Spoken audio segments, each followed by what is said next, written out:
him and not wanting to stay still, and so there were fewer than were ideal and they weren't as artfully done as Hiccup knows fish legs is capable of. Can you bring the disinfectant back down? And maybe some needle and thread. We might want to redo these stitches while Toothless is here to help us. You got it. Hiccup looked back up to the Time Flyer's eyes. Okay, so we're going to try on the framework first and it's going to feel a little weird, but it won't hurt you. Isn't that right, Toothless? The Night Fury warbled his agreement. It'll just be for a few minutes and then I'll take it off and we'll treat your wound. That sound okay? He didn't know how much the Time Flyer understood, but the yellow dragon looked to Toothless again and Toothless nodded encouragingly. The Time Flyer made a quiet, high-pitched cooing sound. Not relaxed, but not about to attack nor afraid it was being attacked. It sounded like consent to Hiccup, especially when the dragon lowered its head to the ground in a facsimile of relaxation belied only by its wide watchful eyes. He kept every movement measured and controlled, making sure the dragon could see everything he did. The torn tailfin would more or less be encased by two fake tailfins holding the injured one between them, but the framework lacked the fabric and was just pieces of metal and straps. The fabric would need to be cut exactly, so it was best to do that absolutely last if they could. It took a few minutes to strap on the tail, more so because Hiccup was doing everything he could to move slowly and gently so he didn't have to startle the Time Flyer any more than necessary. When the thing was on, Hiccup asked the Time Flyer to try to move his tail and Toothless stood, demonstrating the movements the Time Flyer should try. The yellow dragon looked puzzled, but did as the Night Fury did. The fit was good. Not perfect, though. Hiccup quickly pulled out his notebook to jot down his adjustment recommendations before he forgot. Okay. That's it for that today. Thank you. Toothless warbled, commending the dragon, and the Time Flyer cooed back, easily presenting its tail to Hiccup so that he could remove the contraption. It came off easy as Hiccup didn't want the contraption to be as sturdy as Toothless. After all, the Night Fury's mechanized tailfin acted as a permanent replacement for his own and any damage downed the dragon until a replacement or repair could be made. But the Time Flyer didn't need a prosthetic, just a crutch, so Hiccup's design was made so that it could break, hopefully after the dragon was done healing. Astrid arrived at his side, following his lead and moving slowly. When the Time Flyer startled at the new addition, Toothless assured it once more, making a show of nudging Astrid affectionately and asking for pets. The Time Flyer watched with its head tilted in curiosity. After Toothless stepped away from Astrid, the Time Flyer moved in closer, mimicking Toothless' request for attention. Astrid grinned triumphantly at Hiccup as she pet the dragon. Not fair, Hiccup grumbled. In compensation, Toothless gave Hiccup a big lick. Gah! Hiccup complained, shoving Toothless away. Both Astrid and Toothless laughed at him as he did his best to wipe the saliva away. That doesn't wash out and you know it. The Time Flyer looked between the three of them and then made a stuttering cooing sound, which Hiccup belatedly realized was the dragon trying to copy Toothless' warbling laughter. Get what you need, she asked.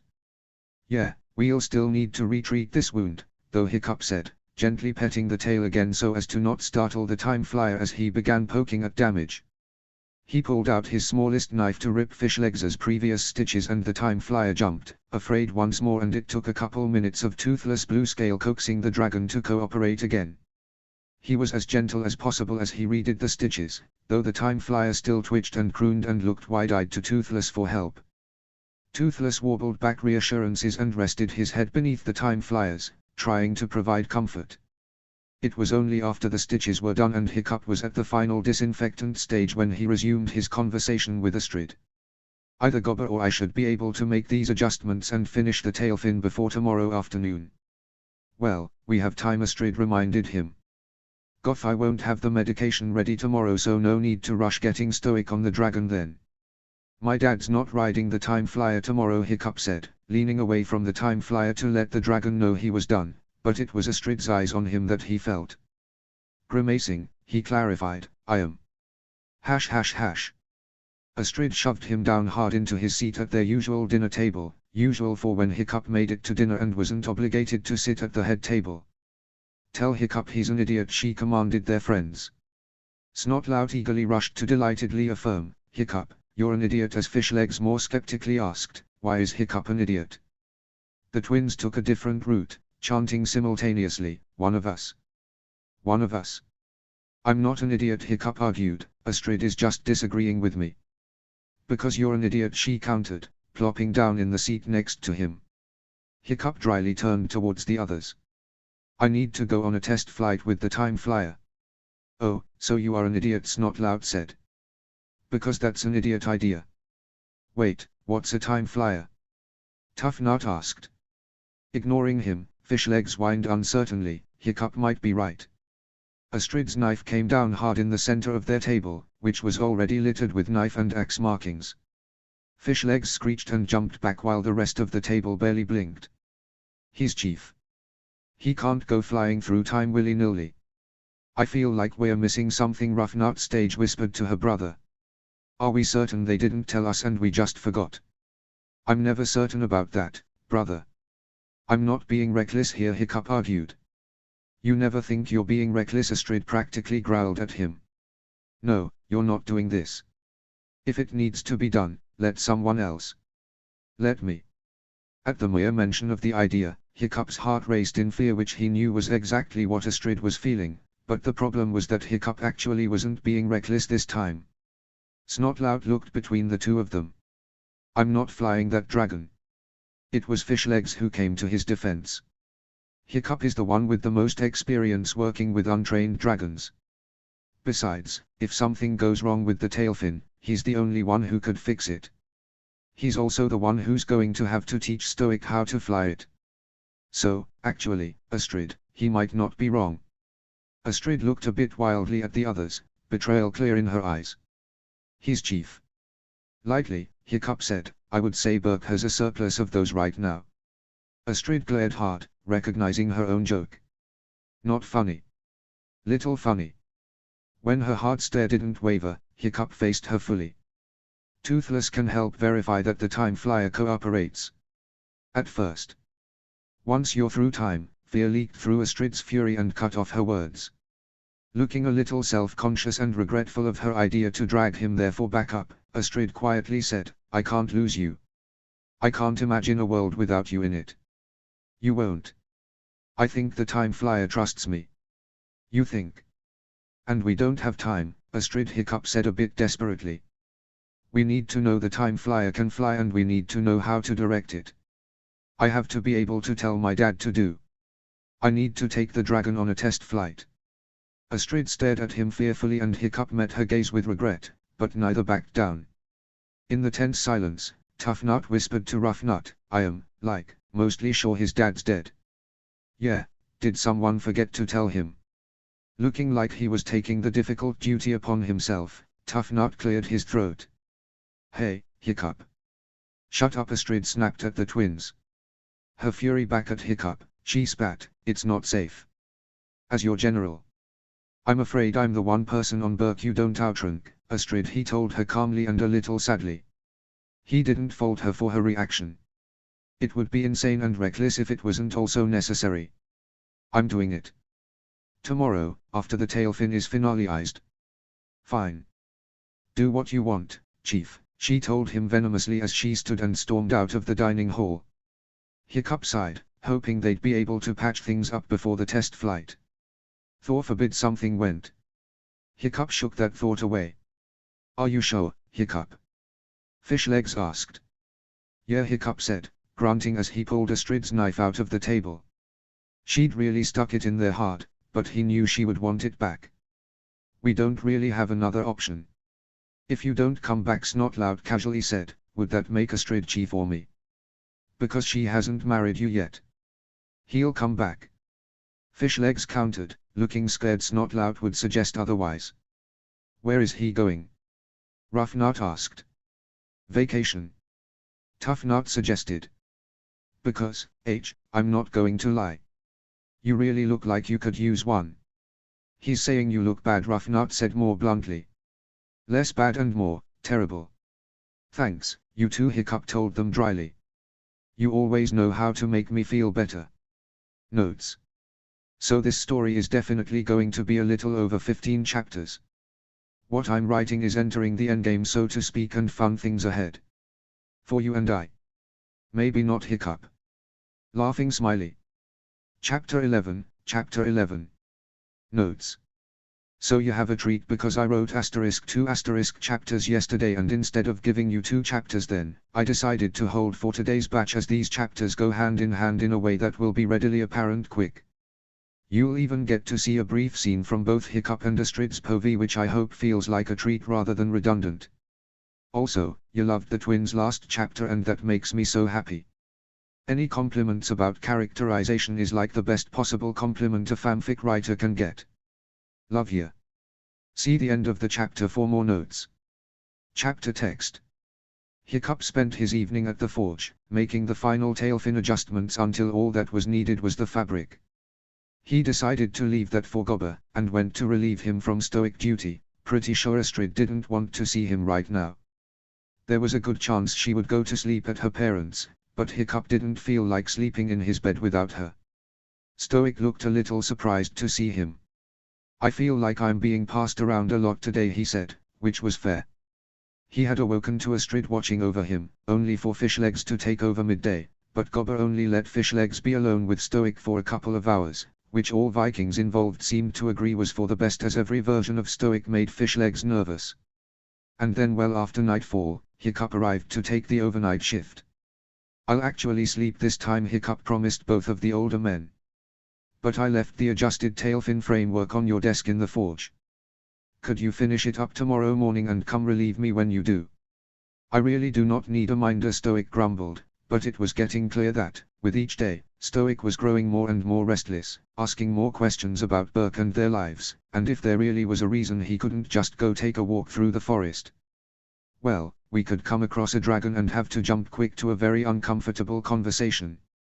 So, yes, with each passing day it seemed Stoic needed a minder more and more, though his annoyance with it all grew equally. Gobber agreed to Hiccup's request, bidding them farewell and promising to bring another round of provisions in the morning. Hiccup sighed, feeling like his bones were heavy with exhaustion and duty, and he sank into one of the chairs near the hearth, closing his eyes as he leaned back, trying to bask in the warmth. You all right, son? Hiccup raised a high thumbs up. Great. 2 nights in a row with little old me. Won't your lass miss you? Hiccup snorted. Right now. I would say she does not. Ah. An uncertain silence. Then, is there trouble between you two? Hiccup opened his eyes to see his father looking down at him, concerned, before joining him near the fire. Not trouble, no, Hiccup answered.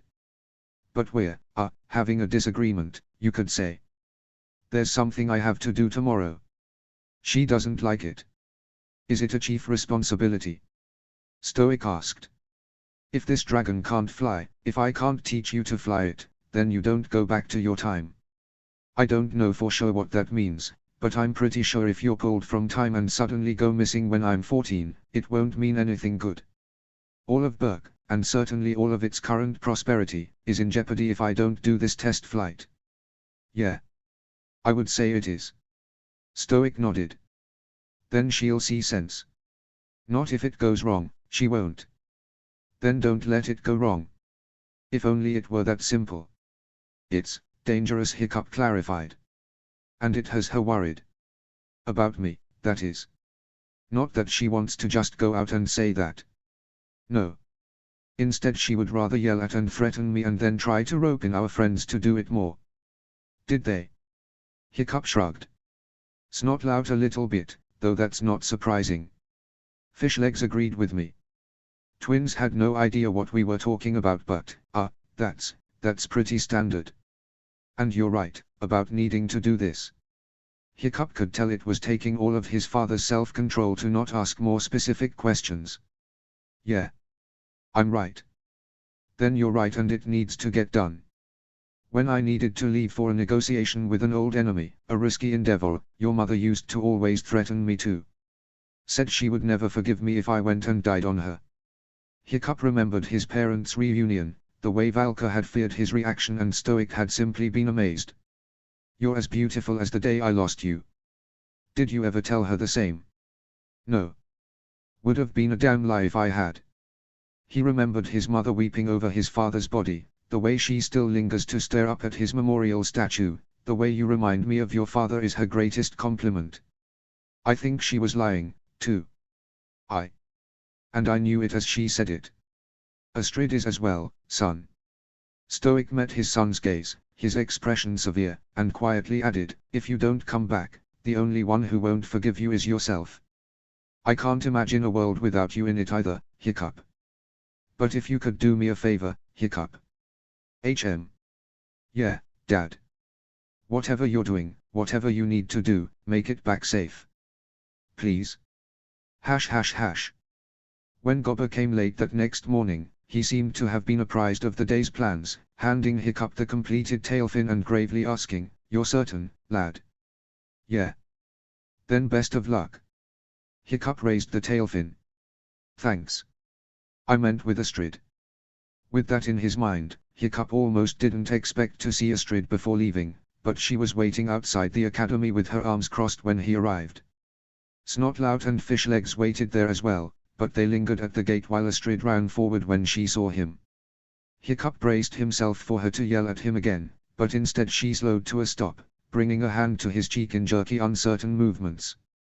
When her palm rested gently against his face, she told him, "You really don't have to do this." "I do, though." Astrid brought her hand back to herself. "If you don't come back, you'll never forgive me?" Hiccup asked. Whatever half-smile he'd been trying for died as Astrid didn't react. Finally, she stepped forward and punched him hard in the shoulder, Hiccup grabbing it on instinct. "Ow," he said, confused by her reaction. "That's for doing this," she explained. "Oh." He understood. "What do I get for everything else?" "You get that when you come back. So come back." Hiccup leaned forward and pressed a slow and gentle kiss to her cheek. "No scorching sun nor freezing cold will stop me on my journey," he promised in a whisper, his forehead against her temple. Astrid wrapped her arms around his neck and pulled him close, holding him tight. "My darling dear, your mighty words astound me," she told him, playing along even as her voice shook like it so rarely did. "But I've no need for mighty deeds if you would stay beside me." "You're twisting the lyrics," he teased her gently. "Shut up," she said, but the words lacked the expected bite and Hiccup suspected she'd gotten the words wrong on purpose. She pulled away just enough to kiss him roughly. "You come back. You come back or I will find a way to hunt you down." I, General." After that, Astrid kept her emotions and fear mostly contained, but their whole group was somber as Hiccup entered the academy and began strapping the completed tailfin to the time flyer. Even Toothless seemed worried and doubtful, warbling at and nudging Hiccup every few minutes. After the tail came the rope, which required some more assistance from Toothless to reassure the time flyer. They certainly weren't going to strap a saddle to the dragon, but tying a rope around a pair of its wings and the time flyer's neck, knotted carefully to ensure the time flyer didn't choke, would give Hiccup something to hold on to that could be easily removed. When it came time to fly Stoic back, if the Viking wouldn't remove it, the time flyer easily could itself.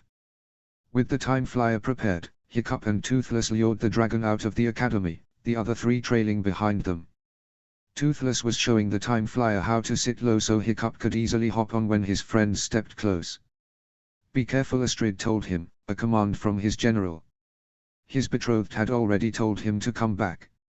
"You can do this," Fishlegs assured, but his voice, posture, and expression was riddled with blatant worry. It took everyone staring at Snotlout to prompt him to say, "Sure, yeah, don't die, whatever." "It'll be fine," Hiccup assured them, trying his best to look confident, but he knew he always oversold it. "And I'll be back in no time." Literally. Hiccup moved to step across the yellow dragon, who slowly stood at Toothless' prompting. The time flyer shifted and shuffled, clearly trying to adjust to Hiccup's weight. When the time flyer started to extend its wings, Toothless' whole body suddenly began glowing a harsh blue and the Night Fury, for the first time, roared at the time flyer. "Whoa!" Hiccup called out, falling flat on his stomach and clutching the rope to stay on as the dragon scurried backwards, flapping nervously. "We get it, Toothless," Hiccup called out. "We'll be careful and the time flyer'll bring me back." Toothless grumbled at his rider's response and then gave one last quick screech in the yellow dragon's face, before backing up and giving it room to take off. A final send-off command from Toothless and the time flyer took off into the air. Hiccup held on tight to the rope and clenched the dragon with his thigh muscles. Riding a dragon bareback was always as terrifying as it was uncomfortable. With every flap and turn, Hiccup became more convinced he would slip off and die. Okay, friend. We need to take a quick test flight to the past. Can you take me there and bring me back here? The time flyer kept flying, gaining more and more altitude, making it tougher with each flap for Hiccup to hang on. Come on. I need to go to the past. Please. I need your help. Hiccup let go of the rope with one hand to put a gentle palm against the back of the time flyer's neck. Please. The time flyer crooned loudly and flapped hard and light. Like the sun itself was in Hiccup's eyes. He collapsed against the dragon, trying to use its body to block his eyes, but that didn't work. Even with closed eyes, Hiccup felt blinded until it was gone. Darkness swallowed light and Hiccup cautiously blinked open his eyes, sitting up slowly. Relieved that the blinding light was gone, it took Hiccup to realize all light was gone. Well, not all light, but night had fallen where there had been day mere seconds ago. Seconds ago to Hiccup at least. Incredible, Hiccup muttered, eyes staring up at the stars. When did we? Hiccup's own question more or less got answered as an explosion sounded off behind them, light flashing in the dark briefly. Berk was alit beneath him, entirely besieged by dragons. Swarms of Vikings descended upon swarms of dragons and the blood of both dripped off a nearby cliffside. It was Berk, back in the days of its war with dragons. It was hard to decide if Hiccup should be more excited, it had worked. Or horrified. After all, those were his people down there, Berkians and dragons alike. A familiar whistle cut through the air and Hiccup's eyes darted around. He knew what to look for, not the shape itself, but its absence of stars. There. To the west, moving fast, faster than Hiccup's convinced he's been able to replicate with his designs. A flash of purple and a building erupted from the plasma blast. Toothless. The time flyer crooned at him, sounding concerned. Sorry. Hiccup said, shaking off the longing and nostalgia and horror. Fear. It was a lot. Probably too much.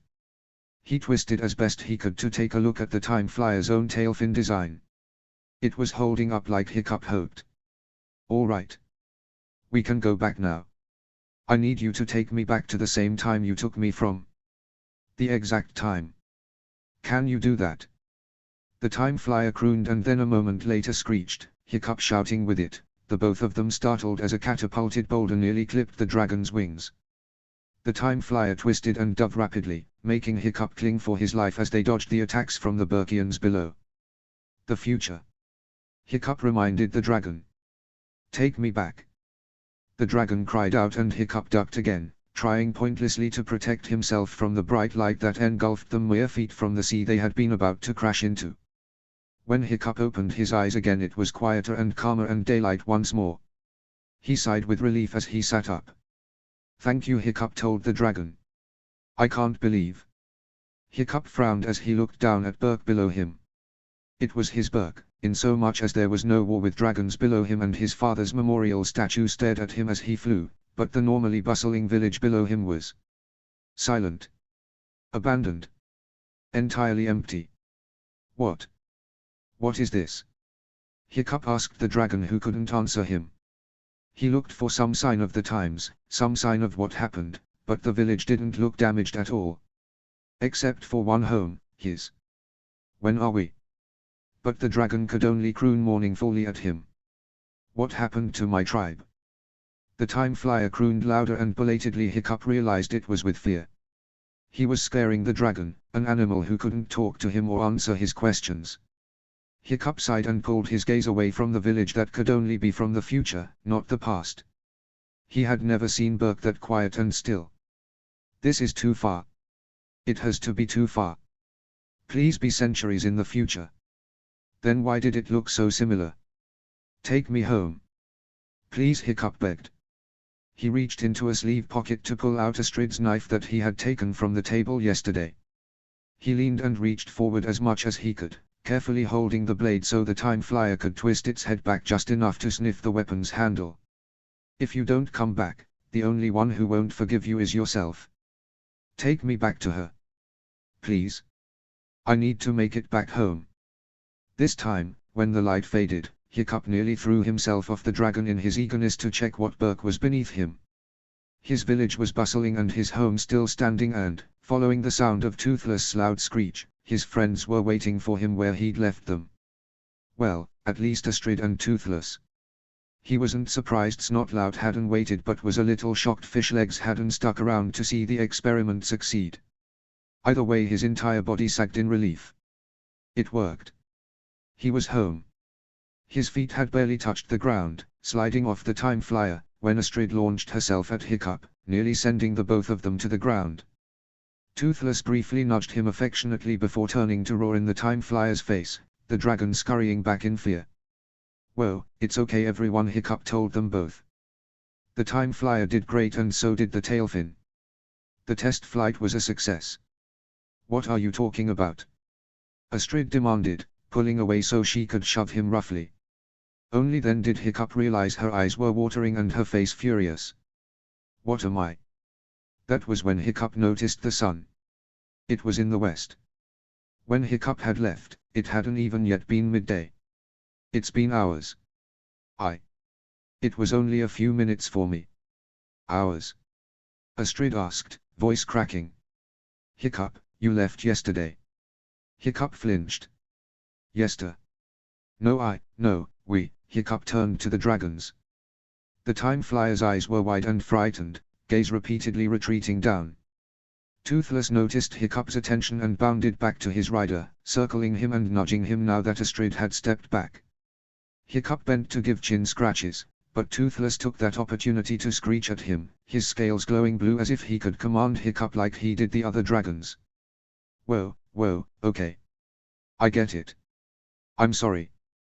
Toothless nudged him roughly again and Hiccup gave him more apologetic scratches. When Astrid didn't respond, Hiccup looked up to her. She was watching him with watery eyes, arms curled around her body. Hiccup gave a final pat to Toothless before stepping closer to Astrid.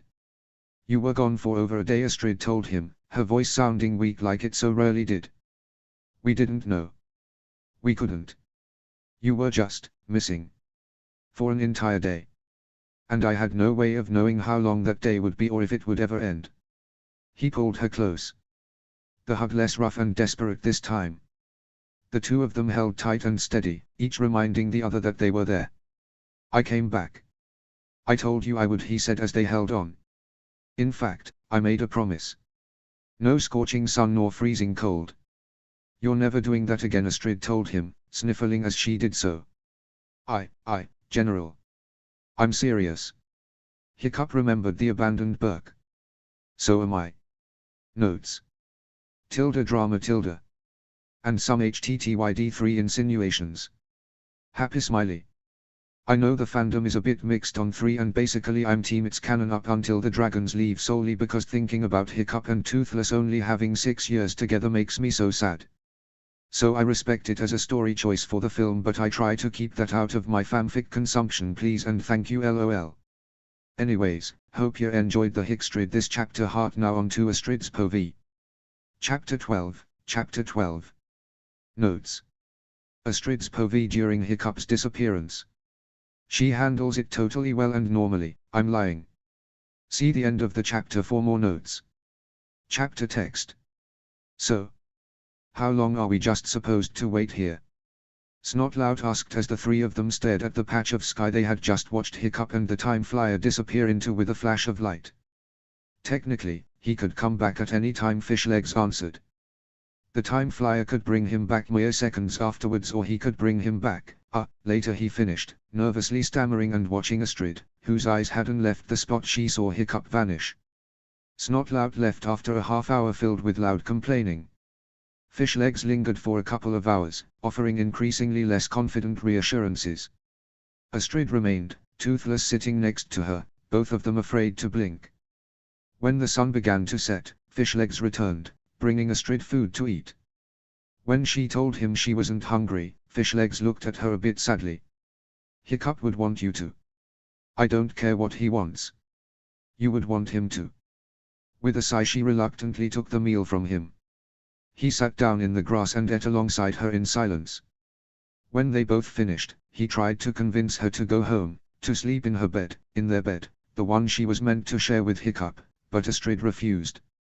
She would not be moved and neither would Toothless. Stormfly, of course, stayed with them, occasionally chirping sadly when Toothless wouldn't play with her or Astrid's petting was light and distracted. Hours later, when Astrid heard footsteps behind her, she assumed it was Fishlegs making one last effort to walk her home, but it was another voice that said, "I was wondering where you'd been today." Astrid looked away from Hiccup's last place in the sky, long since darkened by the set sun, for what seemed like the first time in hours to address her guest. "Valka." Valka smiled politely and gestured to the spot on the ground next to her not occupied by Toothless. "May I join you?" Astrid glanced at Toothless and his suspicious lack of Hiccup. "Sure," she said uncertainly, more so because she couldn't think of a way to kindly get the woman to leave without asking more questions. The two women had a polite relationship, but Astrid wouldn't necessarily call it easy. They were united in their love of Hiccup, but Astrid couldn't help but see her as the woman who didn't come back for him, and she's pretty sure Valka saw in Astrid a reminder that she'd missed Hiccup's entire childhood, returning only when he was already betrothed. The two of them would talk, but usually only with Hiccup between them or about matters of Berk or dragons. In fairness to Valka, Astrid didn't have the easiest relationship with her own mother, who still seemed more proud of Astrid's betrothal to the future chief than anything else, so maybe she just didn't know how to act around mothers in general. And Valka's 20-year removal from the human population didn't seem to be doing the older Viking any favors either. So they both did their best around the other, and their interactions were typically polite and brief. Toothless did not have the same capitulations and, after greeting Cloudjumper, albeit with a more subdued energy than usual, approached the woman readily, nudging her for affection because he knew the woman would always oblige. Valka seemed to nearly be the Night Fury's favorite person to get scratches from, second only to Hiccup out of pure loyalty. "It's strange," Valka commented innocently, "to see Toothless without my son." Hiccup had something he needed to handle, Astrid said vaguely. Valka gave Astrid a dry, disbelieving look that reminded her so much of Hiccup. "Something to be handled without his Night Fury?" "Yes." Valka looked back to Toothless, the dragon happily leaning into her scratches.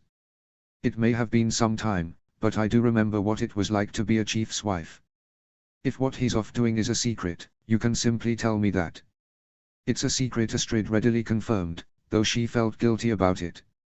She still thought telling Valka about Stoic was the right thing, but when it came down to it, Hiccup should be the one to tell her. Except, what if Hiccup didn't come back? No, Astrid couldn't think like that. More so, she refused to, but her eyes still drifted back to the sky. "Is it dangerous, what he's doing?" Valka asked quietly. "Yes. It wasn't war or a battle, she wasn't sure how afraid of him dying she should be, but Hiccup had a real chance of not coming home, and so the details past that didn't really matter to her. Should he have been back by now?" "Yes," Astrid answered again. Stormfly laid her head in Astrid's lap, probably hearing the slight shake in her voice. Valka sighed. "You must be quite frightened." Astrid turned to her sharply, hearing the words like an accusation. Astrid Horfason was not afraid. She was not a coward. She was a fearless warrior, and she was terrified. Absolutely nauseous with anxiety and worry. She still wasn't used to this feeling sometimes. Risking her own life was fine, felt expected and normal even, but anytime Hiccup did the slightest dangerous thing her heart nearly leapt out of her chest, and Hiccup had a really bad habit of running, or, more accurately, flying, right into the worst danger he could find. Astrid remembered a few years ago when Hiccup had been kidnapped, after Viggo had put a bounty on his head. They hadn't been dating yet, but only just barely, and at that point Astrid had been well aware of her feelings. It had been terrifying, knowing he was out there, alone, in danger and without Toothless. Without her. But at least then there had been a trail to follow, people she could threaten with her axe, the one Stoic didn't beat her to, that was. And after that, once the two of them started dating, they had needed time to adjust in terms of the other taking risks. The same battle tactics they'd always used now suddenly had Hiccup hesitating or Astrid arguing. But adjust they did. Now Astrid preferred it when Hiccup was at her back, trusted no one more than him to watch it, and she knew he felt the same, but that was the two of them in battle together. This solitary sitting and waiting and hoping. This was the antithesis of Astrid's entire being, and it felt wholly unnatural. And yet somehow Valka looked entirely calm as she pet her son's dragon. "How are you not frightened?" Astrid demanded. "I basically just told you your son is missing without his Night Fury to protect him." "I don't know if he's coming," Astrid flinched as her voice cracked. The older woman looked at her a bit sadly, and Astrid had to remind herself that compassion was different than pity, even if they sometimes looked the same. "Trust me, lass, I'm plenty frightened. Terrified even. But I was a chief's wife. I've been through this before and I learned how to keep my fear inside." A chief's wife. The title that had loomed over Astrid for most of her life. A threat when she was younger, and now. Now that it was something she was signing up for willingly, it felt less like a pair of chains, but still. People were as subtle with their whispers now as they were then. A chief's wife, expected to dote on her husband, mind their home, and pop out a few babies. An heir. A supporter in every way. A chief's wife did not often sound like Astrid Horfusson, fearsome and vocal as she was, a general and warrior in her own right who frequently, and sometimes gleefully, shouted at their chief for making dumb decisions. Like flying a mysterious dragon through time. "I don't think I'll be good at that," Astrid confessed. "Being a chief's wife. I can't, I just feel so useless right now, and I know if I were his wife I would be expected to walk around Berk and look normal and calm when all I want to do is just figure out a way to hunt him down and make him pay for making me feel like this. I don't know how to be collected and dutiful." No offense," Astrid finished awkwardly, suddenly remembering who she was talking to. Valka laughed good-naturedly. "None taken. I understand. I mean, I love Hiccup and I think I can one day handle being his wife, but the wife of Berk's chief." Astrid blew hair out of her face in a huff. "Your problem is that you see those as two different things. Trust me, they are. Hiccup never wanted to be chief and he never cared about tradition, which is fine when you're the chief's son. Or at least, Astrid sighed. It was fine once he and his father started agreeing.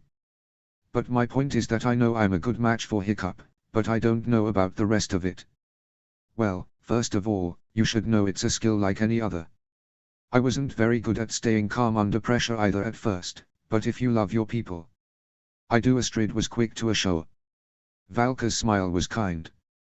"I know, dear. Which is why, when they turn to you frightened, you'll want to prove to them they don't have to be. But that might take some practice and time. That's okay. Odin knows Hiccup is still learning about being a chief." "Yeah, but," Astrid trailed off, at first not entirely sure how to verbalize what she was feeling, and once she put it together, she was more just too embarrassed to say it aloud. The thing was, Astrid hadn't really needed to work hard to learn something like this before. Not that she hadn't ever needed to spend time learning, just training dragons. Total learning curve. But she knew it was right, and more than that, it was amazing and exciting, and she was good at it. Being a good girlfriend to Hiccup, also a learning curve. She had to learn how to talk things out with him instead of leaping to the worst case scenario, and also how to coax the things he didn't want to say out of him. Hard work, annoying work, but worthwhile. Being a warrior, being a dragon rider, being with Hiccup, these were all things that made sense to Astrid Horfusson, that felt like intrinsic pieces of who she was. A chief's wife felt, less so. "It's okay for something to not feel easy," Valka told her, a knowing look in her eyes. "Maybe it doesn't even feel natural, but for the good of your beloved and your people." "I'll figure it out," Astrid agreed tensely. "I know you will. But that's only part of it, Astrid. You said so yourself that Hiccup has never wanted to be chief and he does not care for traditions. He isn't looking for a classic chief's wife, a supporter. He's hoping for a partner. An equal. Goodness, if he had been hoping for a wife who would merely stay at home and perpetually agree with him, he wouldn't be marrying his own general. "I would not lower myself to marry someone I did not consider my equal," she had told Stoic. Even in this, she and Hiccup were a match. Astrid smiled at that. "True. I don't think anyone has ever called me agreeable. I don't think anyone would dare for fear of you," Valka said, chuckling, which only made Astrid's smile widen. And I certainly hope you never felt these expectations from me. Stoic and I, we were more traditional, yes, but when I found we had an ideological difference it didn't seem.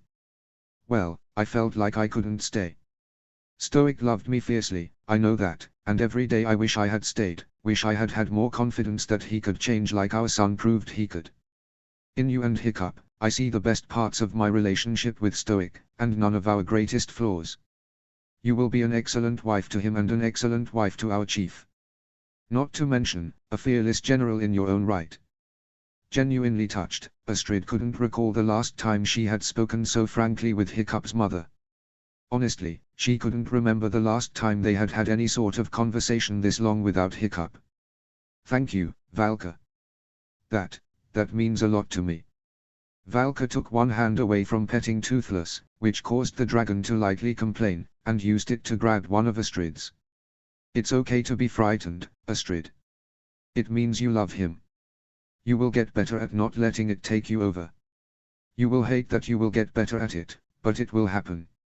But it is okay if it does not happen tonight. Now, is there any way I could convince you to go home tonight?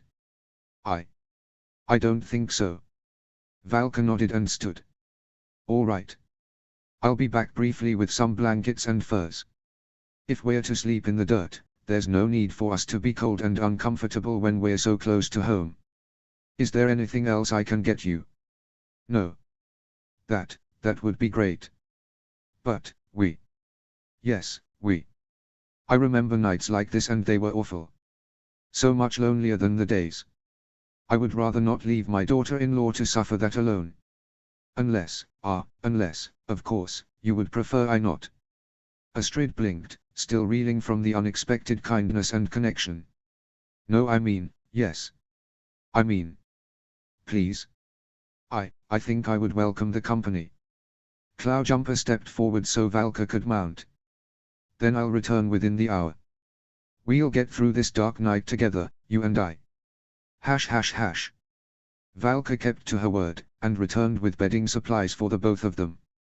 Astrid slept fitfully, curled up against her dragon with Toothless' head in her lap. Nightmares kept waking her, fear over Hiccup getting lost in the worst points of time, losing the dragon and his way home forever. There will always be a Hiccup and Astrid, he had told her once. And now Astrid didn't know if she was destined to be a widow like his mother, staring up at a stone statue of the man she had loved until his death. Please don't make me mourn you, Hiccup. When Valka awoke, Astrid had already been awake for some time, her eyes back in the sky to where Hiccup had vanished. Valka brought their furs back to her home and returned with food.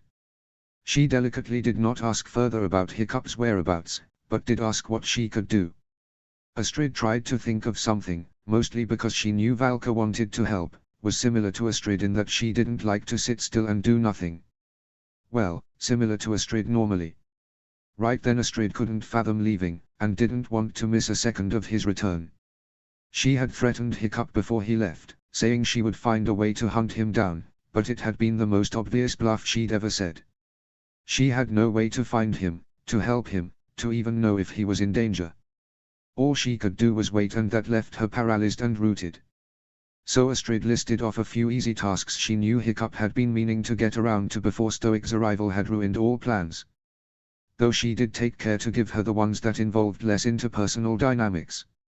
Valka left Astrid, but her other friends stopped by throughout the day. Fishlegs spent another couple of hours with her. Snotlout dropped by several times, but only for a few minutes each time. Even the twins came by to ask what she was doing, though that interaction was cut short by Astrid shouting at them to shut up and get lost, which she would feel bad about later. After Hiccup was back and everything was okay again. The sun was beginning to set once more, and Astrid was beginning to fear another night in the dirt, wondering if her one-day inevitability with Hiccup had turned into wishful thinking, when a light suddenly flashed, brighter than a star and visible even in the daylight. Astrid launched to her feet as Toothless roared. Astrid barely let Hiccup dismount the time flyer before she launched herself at him, relief overwhelming every other emotion. He came back. He's alive, he's okay, and he came back. Whoa, Hiccup said, sounding a little surprised. It's okay everyone. The time flyer did great and so did the tailfin. The test flight was a success. His easy tone set off a high-pitched ringing in her ear and the word success made her head spin. Success. Like Astrid hadn't just had the worst day of her life. What are you talking about? Astrid asked and, with every piece of her body screaming at her, she shoved him, thinking he should be lucky that was all she did. Anytime anyone threatened Hiccup, Astrid had her worst most violent thoughts, which was a problem when the one threatening Hiccup was Hiccup's own actions. Said problem maker looked at her confused, eyes a bit narrowed. What am I? His eyes raised from hers to stare into the sun. She saw his face slacked in realization. It's been hours. It was only a few minutes for me. He still didn't get it. Everything was still fine for him while Astrid felt like she was stitching herself back together with a bent and rusted needle. Hours. Hiccup, you left yesterday. There, Hiccup reeled back, stunned and concerned, but mostly confused. Yester, he stammered nervously. No, he turned to face the dragons and Astrid knew he saw the same fear and relief in Toothless' eyes that Astrid was still feeling in her bones. Not to mention, Toothless' reprimanding of the time flyer had left the other dragon terrified. Hiccup stepped away from Astrid to pet his dragon, only for Toothless to scream at him too. Hiccup leaned away from the screech. Whoa, okay. I get it. I'm sorry. Toothless headbutted him for more attention, already forgiving his rider. If you don't come back, you'll never forgive me. He had been lightly teasing at the time, but now he was back and Astrid was still having trouble forgiving him for making her worry at all. It's okay to be frightened, Astrid. It means you love him. You will get better at not letting it take you over. You will hate that you will get better at it, but it will happen. She didn't want to get better at this.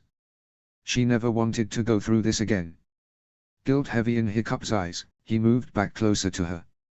You were gone for over a day, Astrid explained, knowing she looked shaken up in a way Hiccup rarely saw, but he'd also never been missing this long before. Even his kidnapping had barely been an afternoon. We didn't know. We couldn't. You were just missing. For an entire day, she told him, desperate for him to understand what he had done to her. And I had no way of knowing how long that day would be or if it would ever end. She wasn't ready to stand by Valka before the matching statues of their lost loves. Seemingly uncertain about what to say, Hiccup pulled her into a hug. I came back, he said softly into her. I told you I would. In fact, I made a promise. No scorching sun nor freezing cold. But this wasn't a journey. She hadn't been worried about the weather. Thor Almighty, she had barely worried about enemies or injuries. This was different and dangerous in a way they had no experience with. And, sure, one day Hiccup would have to go off alone as chief to handle something dangerous without her, and Astrid would hate that too, maybe even as much as she hated this, but she couldn't think about that right then. He made it home. You're never doing that again, she told him, glad that he couldn't see her cry. General, he agreed lightly, but Astrid wasn't in the mood for his jokes. I'm serious. There was a hesitation to his answer, even though Astrid didn't doubt his sincerity. So am I.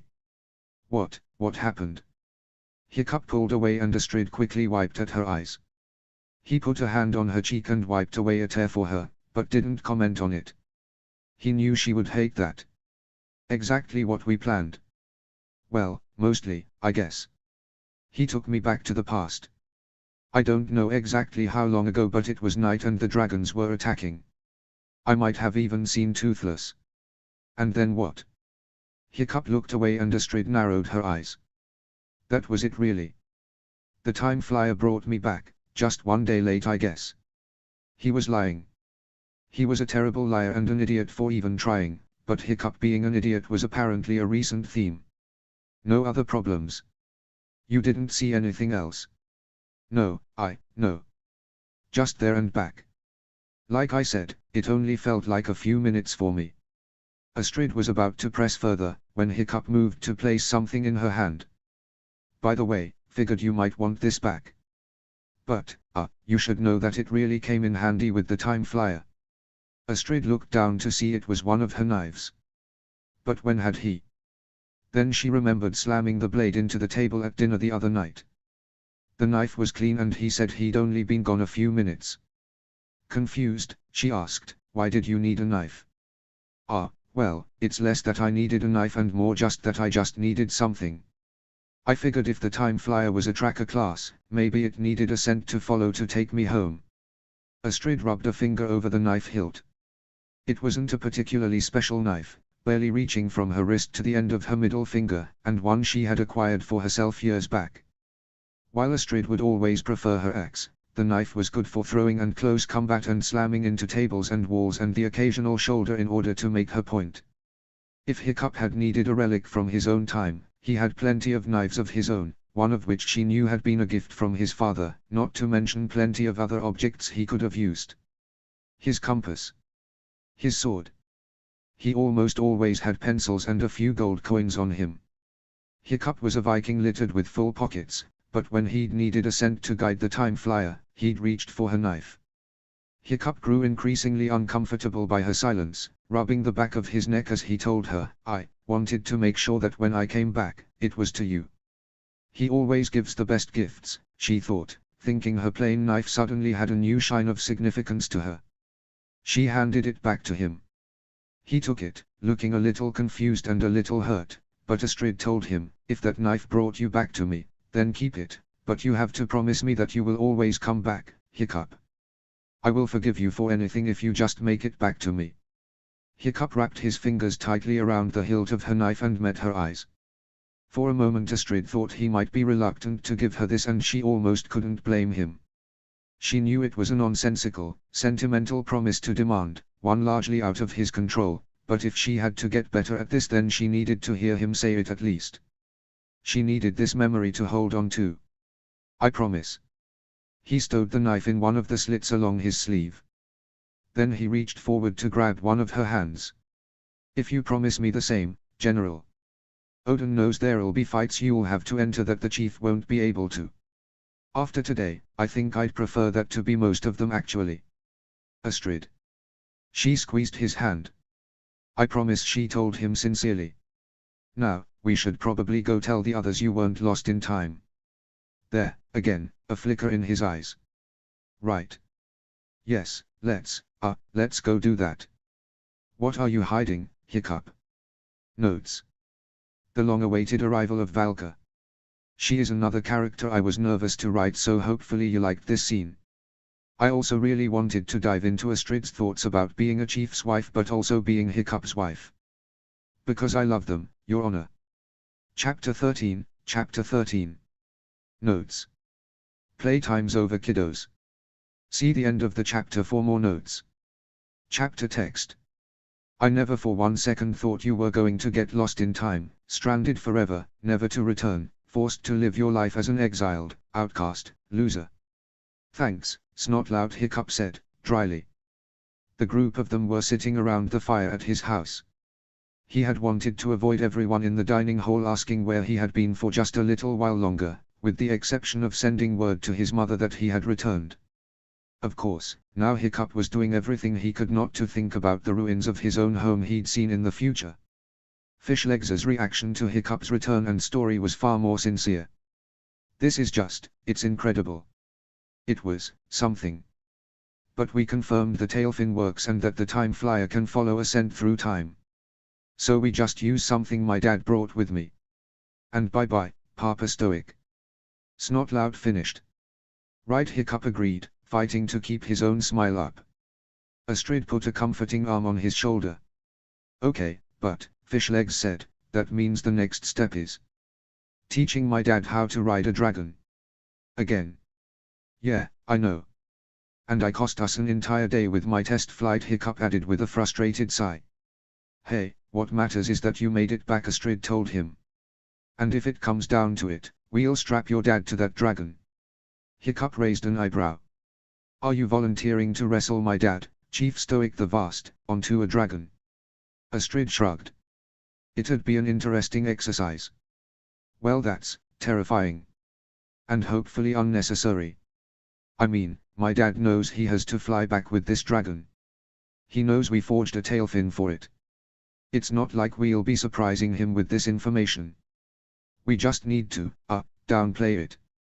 And remind him that there's no other way. Right. Right, Snotlout said, unconvinced. And so how do we convince him not to kill the dragon as soon as they land? No one had an immediate answer to that. It was an uncomfortable thought, but Snotlout was right. Whatever trust his dad had in their plan was by sheer necessity, and even then it was tenuous. Stoic would be on top of the dragon, the two of them practically tied together. There was no way he wouldn't take care of it once it was no longer needed. I'll talk to him, Hiccup answered. Snotlout scoffed. Yeah, because that always works with him. Astrid couldn't reach him with her arms, but she leaned to kick his knee hard from where she sat. Ow. She ignored him entirely. You said things were better between you two now, right? You talked. He might listen to you. Even Astrid at her most supportive could only say might. Yeah, Hiccup agreed, less certain by the minute. We'll do what we can. He glanced towards the window. The sun was just beginning to touch the horizon. I should talk to him tonight. I'm sure he's been wondering where I've been, and besides, I don't expect this to be a short conversation. Might as well start it tonight and hope he sleeps on it. Yeah, maybe for the first time in his life, Chief Stoic will wake up on the right side of the bed, Snotlout remarked, and when Astrid stood up he flung himself backwards to the other side of the chair to avoid the hit he thought was coming. Meanwhile, Astrid didn't move, smirking at his terror. Instead she held a hand out to help Hiccup stand. Good idea. I'll come with you. He took her offer of a hand, but shook his head at her words. Astrid, you don't need. Sorry, I phrased that wrong, she said sweetly. I will be coming with you. He would like to say he knew better than to argue with her, but 15 minutes later, once their dragons had dropped them off a safe distance from the house, he still gave it a shot anyway. In his defense, he hadn't seen it coming, but maybe he should have. What aren't you telling me, Hiccup? She asked as soon as the two of them were dismounted. What are you? You saw something. When you were with the Time Flyer. And it's freaking you out and you aren't telling me. Hiccup shook his head and laughed a bit nervously, all while Astrid stared him down with crossed arms. Really, Astrid, I saw Berk being attacked by dragons. Her eyes narrowed, trying to parse out the lie by omission she could certainly hear in his voice. Was it something about Toothless? Did you see Toothless hurt someone? What? No, Hiccup said on reflex before realizing that probably would have been a good lie to go along with. It's nothing, Astrid. That means there's definitely something, she argued, pointing at him and stomping closer. Why aren't you telling me? Her eyes were wide, boring into him, and Hiccup let himself think about how he would feel if the situation were reversed, if Astrid had disappeared into time and returned a day late with secrets.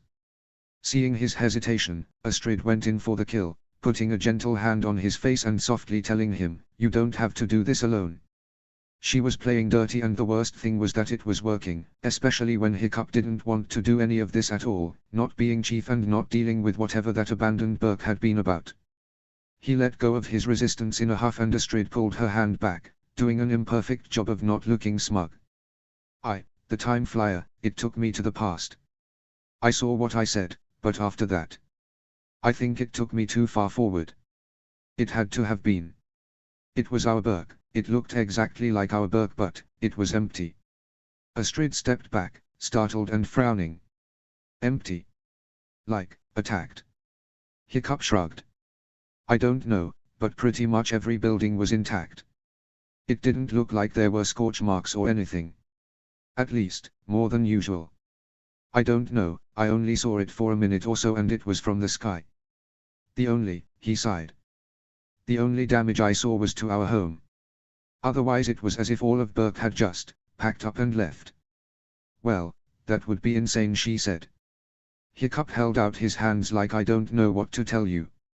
She nodded, her eyes unfocused as she thought over his words. You said you couldn't tell how far in the future it was. The buildings looked so similar. Not really, he said. Okay, well, we can't worry about that right now, then. We have plenty to worry about already. Besides, maybe that won't happen. Maybe it'll just Her words trailed off and Hiccup knew the idea of Burke being abandoned concerned her as much as it did him. We don't know. And we won't know until we do. Right. So instead of worrying about the mysterious abandonment of our home, let's go convince my dragon-hating dad that riding a dragon is his best and only way home. Oh, and also try to convince him not to kill it. Astrid patted his chest softly. You take me on the best dates. Hash hash hash. Stoic was relieved to see Hiccup, sweeping him into a tight hug. Ah, I knew you'd be okay. Nothing can take down a Haddock man. Yep, thanks, Hiccup stammered, though speaking was a bit difficult, pressed into his father's chest and beard as he was. You can let me go, Dad.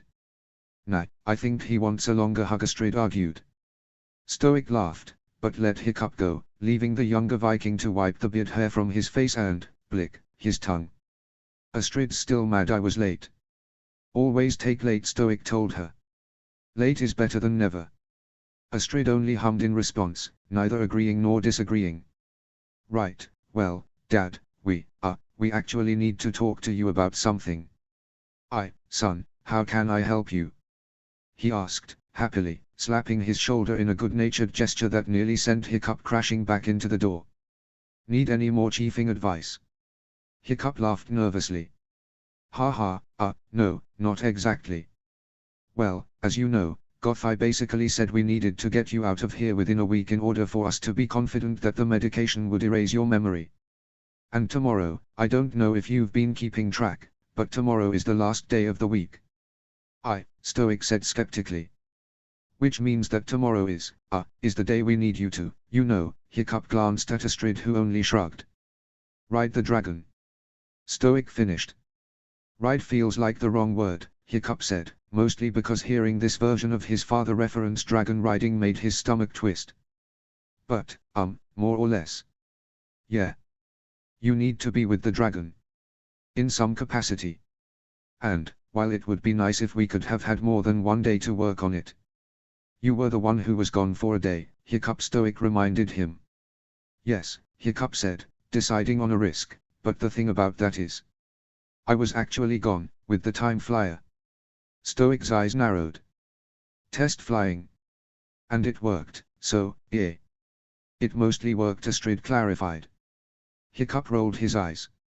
Its return was off by 1 day, yes, but all things considered. You rode that dragon? Stoic demanded. Hiccup cringed, fighting off both an instinctual intimidation and bad memories. I flew with it. On a test basis. Your chief. You can't be taking such idiotic risks, son. You're preaching to the choir, Astrid grumbled. Hiccup twisted harshly. You're not helping. Stoic realized, so this was the disagreement you two were having. Yes, and I was still right. Both Astrid and his father made disagreeing grunts. It worked. The tail fin worked and the time flyer cooperated. Stoic shook his head, moving away from the front entry they'd all been lingering in to throw some more wood into the fire. Dragon riding, he grumbled. I know you've got away with the beasts, Hiccup, but this. It's unnatural. You're asking me to put my trust in one of those devils. Hiccup felt whatever goodwill he'd had with his father earlier drain away, and it ached more than it should have. He had been stupid to let himself forget who this man was. Chief Stoic the Vast. Yeah, well, like I've been saying from the beginning, we don't really have another choice. With the fire once again roaring, Stoic turned back to them. His expression was still tight and displeased, but he nodded once. Fine. You're right. We need it. I'll wait until after I'm back to kill it. Astrid stepped forward, moving to hold one of Hiccup's hands, but Hiccup pulled away and stepped closer to his father. Dad, by all accounts, including your own, this dragon is not aggressive. It poses no threat to Burke. It clearly survives by avoiding humans and other dragons entirely. Thor Almighty, we've had it in captivity for days now and it hasn't fired off a single shot. His dad's eyes narrowed roughly. What are you saying? What do you think I'm saying? You don't have to kill it. Have to? Stoic asked. Aren't you the Dragon Master, killer of the Queen of Dragons? Yes, no. Hiccup shook his head, struggling to keep his argument and their half-truths sorted. The Queen of Dragons was a real threat. It would have killed all of Berk. Not to mention it was manipulating the dragons, killing them. Is that sympathy for the beasts, I'm hearing? If dragons want to kill each other, let them. Less work for us. Astrid stepped forward, clearly nervous. Chief Stoic. But Hiccup wouldn't let her interfere, cutting her off with his arm to block her approach. She'd seen plenty of arguments between Hiccup and his father, but not arguments like this. This was the root of Hiccup's entire childhood, a father set in his ways met with a son who had no interest in traditions. What you're hearing is practicality, Hiccup argued through grit teeth. If the dragon's not a threat. Stoic stepped forward to shout, it dragged me through time, but Hiccup matched him with, after you attacked it unprovoked. They both were huffing with neither showing any signs of backing off. Stoic stared down at him stupefied, like he didn't recognize the son before him, and Hiccup wished he hadn't seen that look so many times. More than that, he wished he shared the sentiment because Hiccup recognized exactly who the man before him was. Why do you care whether the beast lives or dies? Stoic asked desperately. The only good dragon is a dead dragon. Astrid appeared to change tactics. Hiccup, she said, reaching for his shoulder to pull him back. With the last shred of his self-control, he allowed her to do so.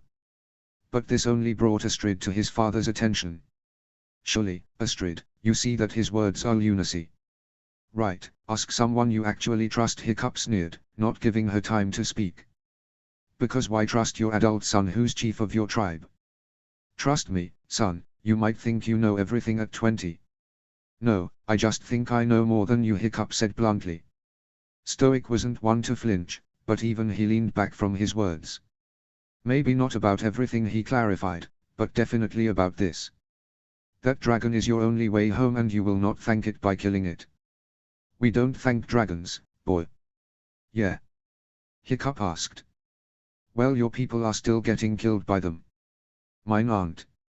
So who do we think is right? That's enough, Hiccup, Astrid told him, quiet but firm.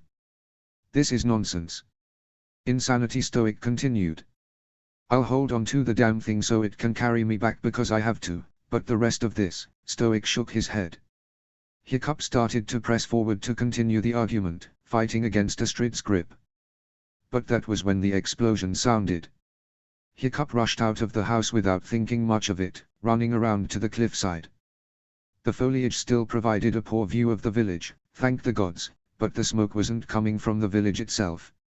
Instead, somewhere just west of it. It was coming from the old academy. The time flyer, Astrid realized next to him. Already backing up, Hiccup began telling her, I have to go and find, his words cut off as he nearly ran into his father. Something's wrong, isn't it? He asked. Yes. No. Hiccup answered, still flustered from their argument. Everything's fine. You shouldn't have followed me out. I'll handle it. Just, go back inside. But someone else apparently had the same idea, that Hiccup needed to get to the time flyer fast. Most days, Hiccup forgot that screeching sound used to be the stuff of nightmares, preceded by a whistle in the wind and always followed by a devastatingly accurate blast of purple plasma. The unholy offspring of lightning and death itself, Hiccup had been told as a child, just as his father had been told before him. There was no usual whistle in the air, Toothless grounded without his rider, so instead he barreled through the tree line on his feet, looking as surprised as they were to find them already outside. For a moment, the four of them stood still. Chief Stoic, the vast, slayer of dragons, broke the stillness by raising his axe. Night Fury. Notes. It quite but writing Hiccup and Stoic arguing is so satisfying and cathartic to me. I think I really enjoy just Hiccup standing up for himself, but of course you gotta throw in his occasionally petty or sarcastic jabs. Hopefully their argument came off accurate cause I tried really hard at it. Also, my hope is to finish writing this story this weekend. That being said, I have noticed that the built-in few-day delay between me writing a chapter and releasing it has allowed me to find ways to strengthen scenes, fix weirdly worded sentences, and catch the occasional canon continuity error before posting. So, I will probs try to force myself to not dump everything all at once, so posting will likely leak into early next week, but the end is very much in sight, gang. I have chapter 16 written. IDK if I'll get too much / any writing tomorrow, but tentatively still thinking this will remain under 20 chapters. We'll see. Characters sometimes just be doing shit. Anyway, sorry for the cliffhanger, but also no, I'm not, let me have my evil moment. Heart K, thanks. Chapter 14. Notes. Wee bit shorter chapter, but it's also like the chapter. Little later upload tonight, but I couldn't leave you with that cliffhanger for too long. Heart C, I love ya. See the end of the chapter for more notes. Chapter text. Hiccup sprinted forward. His father stalked toward Toothless as the dragon scrambled backwards, terrified eyes locked on Stoic's raised weapon, yet the dragon refused to run away or defend itself. When Stoic got within striking distance, Hiccup cried out, "Wait!" His prosthetic slipped in the dirt and he had to scramble for purchase, practically sliding in under his father's arms to hold the swing of the axe at the last moment. With Hiccup's hands just above Stoic's on the handle, the blade was inches from his forehead. "What are you doing?" Stoic roared at his son. "Get out of here, Toothless." Hiccup grunted, struggling under the weight of his father's might, but Toothless merely warbled miserably, the dragon shrinking back but not retreating. "Chief Stoic!" Astrid called out. "You won't hurt him!" Hiccup yelled, using every ounce of strength he had to shove his father away. Stoic stumbled back a bit, pulling his weapon out of Hiccup's hands as he did so, but Hiccup suspected that was more from shock than his might. His father stared at him, some mixture of disbelief and horror on his face. Still breathless from the exertion, Hiccup repeated, "You won't hurt him." His father couldn't seem to comprehend his words. Sounding more confused than anything, he asked, "Is that a threat?" Hiccup unstrapped the hilt of his flame sword. "Hiccup!" Astrid shouted, but his eyes didn't waver from his father's. "Does it need to be?" he asked him sincerely. What are you doing, son? This is madness." Hiccup extended and lit his sword and Toothless warbled, clearly trying to take Astrid's side. "A chief protects his own," he told his father. "His own? It's a dragon," he said, arm outstretched to broadly gesture at the cowering Night Fury. "It is a soulless beast good for nothing but killing our kind." "He's my friend," Hiccup corrected, "and he won't hurt us." Toothless made another sad sound and he knew the dragon was thinking of the blast that killed his father. Hiccup wished he could reassure him, tell Toothless that he didn't kill Stoic, but for the moment he had to keep Stoic from killing Toothless. "Friend?" Stoic repeated. Then, Hiccup watched as everything clicked for the man, his face almost going slack as he shook his head. "So, this is it? The big secret you all have been protecting?" he asked. Hiccup shrugged, a poor pretense of nonchalance. "Pretty much, but we never lied to you. Snotlout even told you I shot down a Night Fury. He just never said I finished the job." At that, Toothless' tail swished in front of Hiccup, the red mechanized tail fin easily recognizable. Stoic's eyes latched onto it. "We kill dragons, Hiccup," he said with disgust. "We don't help them and we certainly don't befriend them. I mean, what are you thinking? How could you turn your back on your own people?" "I haven't," Hiccup assured him, his grip tightening on his sword. "And maybe your people don't help dragons, but mine have been living in peace with them for over half a decade." "Peace?" Stoic spat, the word setting him off like no other. He moved forward and distantly Hiccup was aware of Toothless shrinking back further and Astrid rushing closer, only for everyone to freeze when Hiccup raised his sword in front of him, the weapon gripped tight in both hands. Stoic stared at him and Hiccup had seen that look before. Once. "How could you make peace with those demons? They killed your mother. They have killed hundreds of us."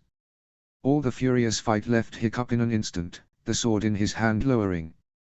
"They've killed hundreds of us," echoed loud in his memory, but Hiccup's voice was soft as he answered, "and we've killed thousands of them." With the rage and hurt gone, all Hiccup felt was frustration. He doused his sword, but instead of retracting it, he stabbed it into the ground.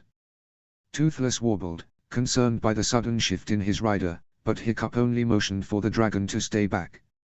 Stoic still looked hurt and betrayed, but now he also looked flummoxed, thrown by Hiccup's breach of their usual argumentative behavior. Especially when Hiccup laughed, a quiet and bitter sound. "I can't believe I'm doing this again," he said, mostly to himself. "We've done this before?" Stoic asked. "You didn't wait until I was dead and buried to make your peace with our enemies." Hiccup wagged a finger at his father like he'd made a funny joke, slowly stepping closer. "Hardly. No. In fact, the last time we did this it was pretty much in front of all of Berk. Well, the first part. The fun part, you could say." As he spoke, Stoic kept both hands on his axe, but let his son continue to approach. "Toothless saved my life, which was only in danger because of you, by the way, and you thanked him by chaining him up. Very dramatic. But what happened after that?" Hiccup shook his head. "No, that part was just you and I." "Hiccup," he heard Astrid ask, but this wasn't about her. He was sorry she was here at all. "Everyone talks about the day I changed Berk, when I defied my father and bucked tradition and killed the Queen of Dragons. The day I ended the war with dragons. The day you and I started understanding each other. I like to say that I managed all of that and it only cost me my leg and nearly my life, but that wasn't all. Do you know what it's like when the best day of your life is also your worst?" Stoic barely looked capable of speech, and that was fine with Hiccup. He hadn't really been expecting a response. "Anyways, you can imagine I'm not exactly eager to go through this a second time, so if we could fast forward to the end, I'd appreciate it." And this was different for Hiccup, he knew that. Traditionally, Hiccup's arguments were all snide remarks and brash statements, hands flying everywhere. He didn't get calm and cool. But this wasn't any argument, it was the argument. The precise moment in his life he'd spent 6 years trying to forget. The argument that his entire relationship with his father depended on him pretending never happened. Stoic looked at Astrid, who seemed as confused as he was. "Sorry, babe," Hiccup had just enough awareness to think, "this is another one of those fun conversations we're going to be having sometime soon." Looking back to his son, Stoic seemed lost, eyes still drifting to Toothless, clearly worried about losing track of the Night Fury. Hiccup could see the man desperately try to piece together what was happening. "I don't understand." "No?" Hiccup asked. "That's fine. I can feed you your lines. You see, this," Hiccup said, venom in his blood and words, gesturing around them and leaning in close to his father, "this is where you tell me I'm not a Viking. This is where you tell me I'm not your son." Stoic stumbled back at that, and Hiccup heard Astrid gasp. He'd never told her about this, had never told anyone that, technically, when Hiccup had rode in to save the day, he'd been banished. Disowned. Certainly disinherited. To be fair, Hiccup said in a mockingly light tone, it was only for a few hours, really.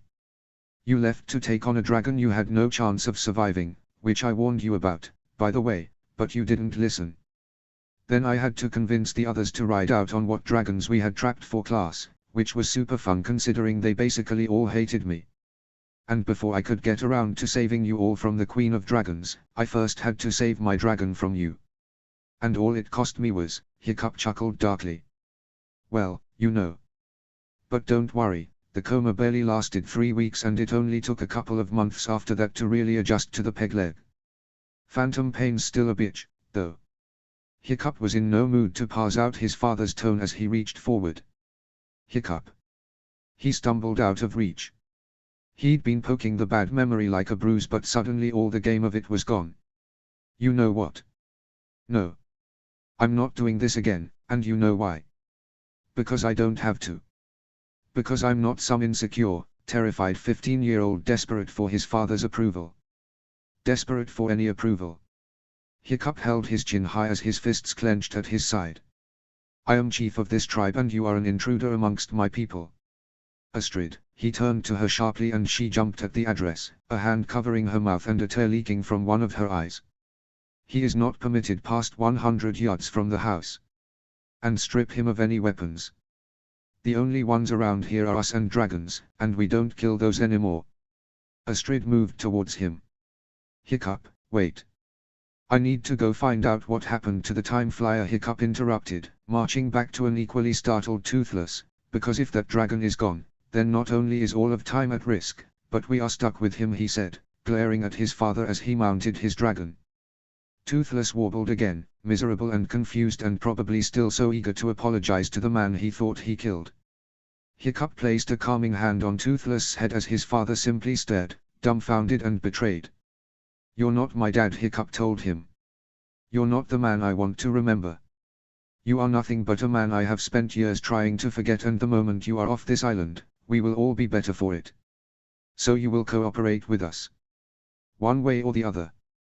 Toothless stretched out his wings before takeoff and Stoic scrambled back, a lifetime of fearing the night fury ingrained in him. Your only hope is to hide and pray it does not find you. Seeing Astrid still looking uncertain, Hiccup reminded her harshly, you have your orders, General.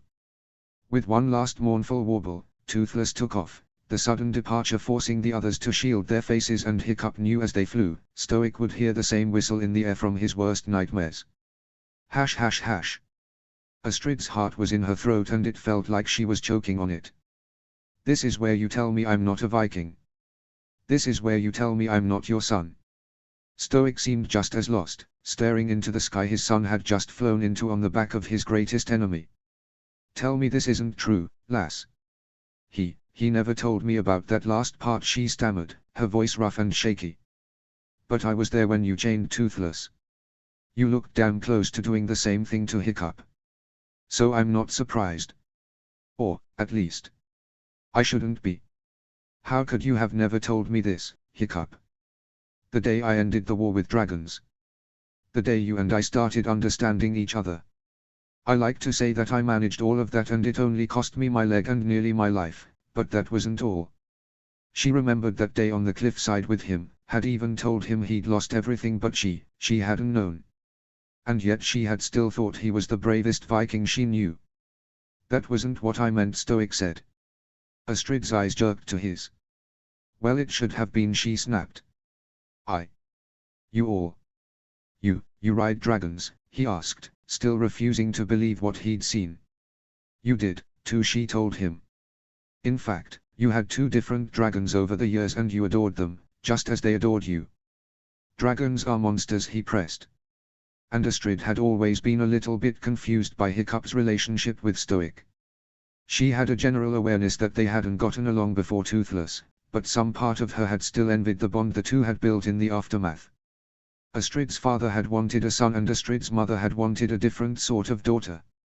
Stoic had simply wanted a Viking and an heir, and when shown a better way of doing things, he grabbed on with both fists.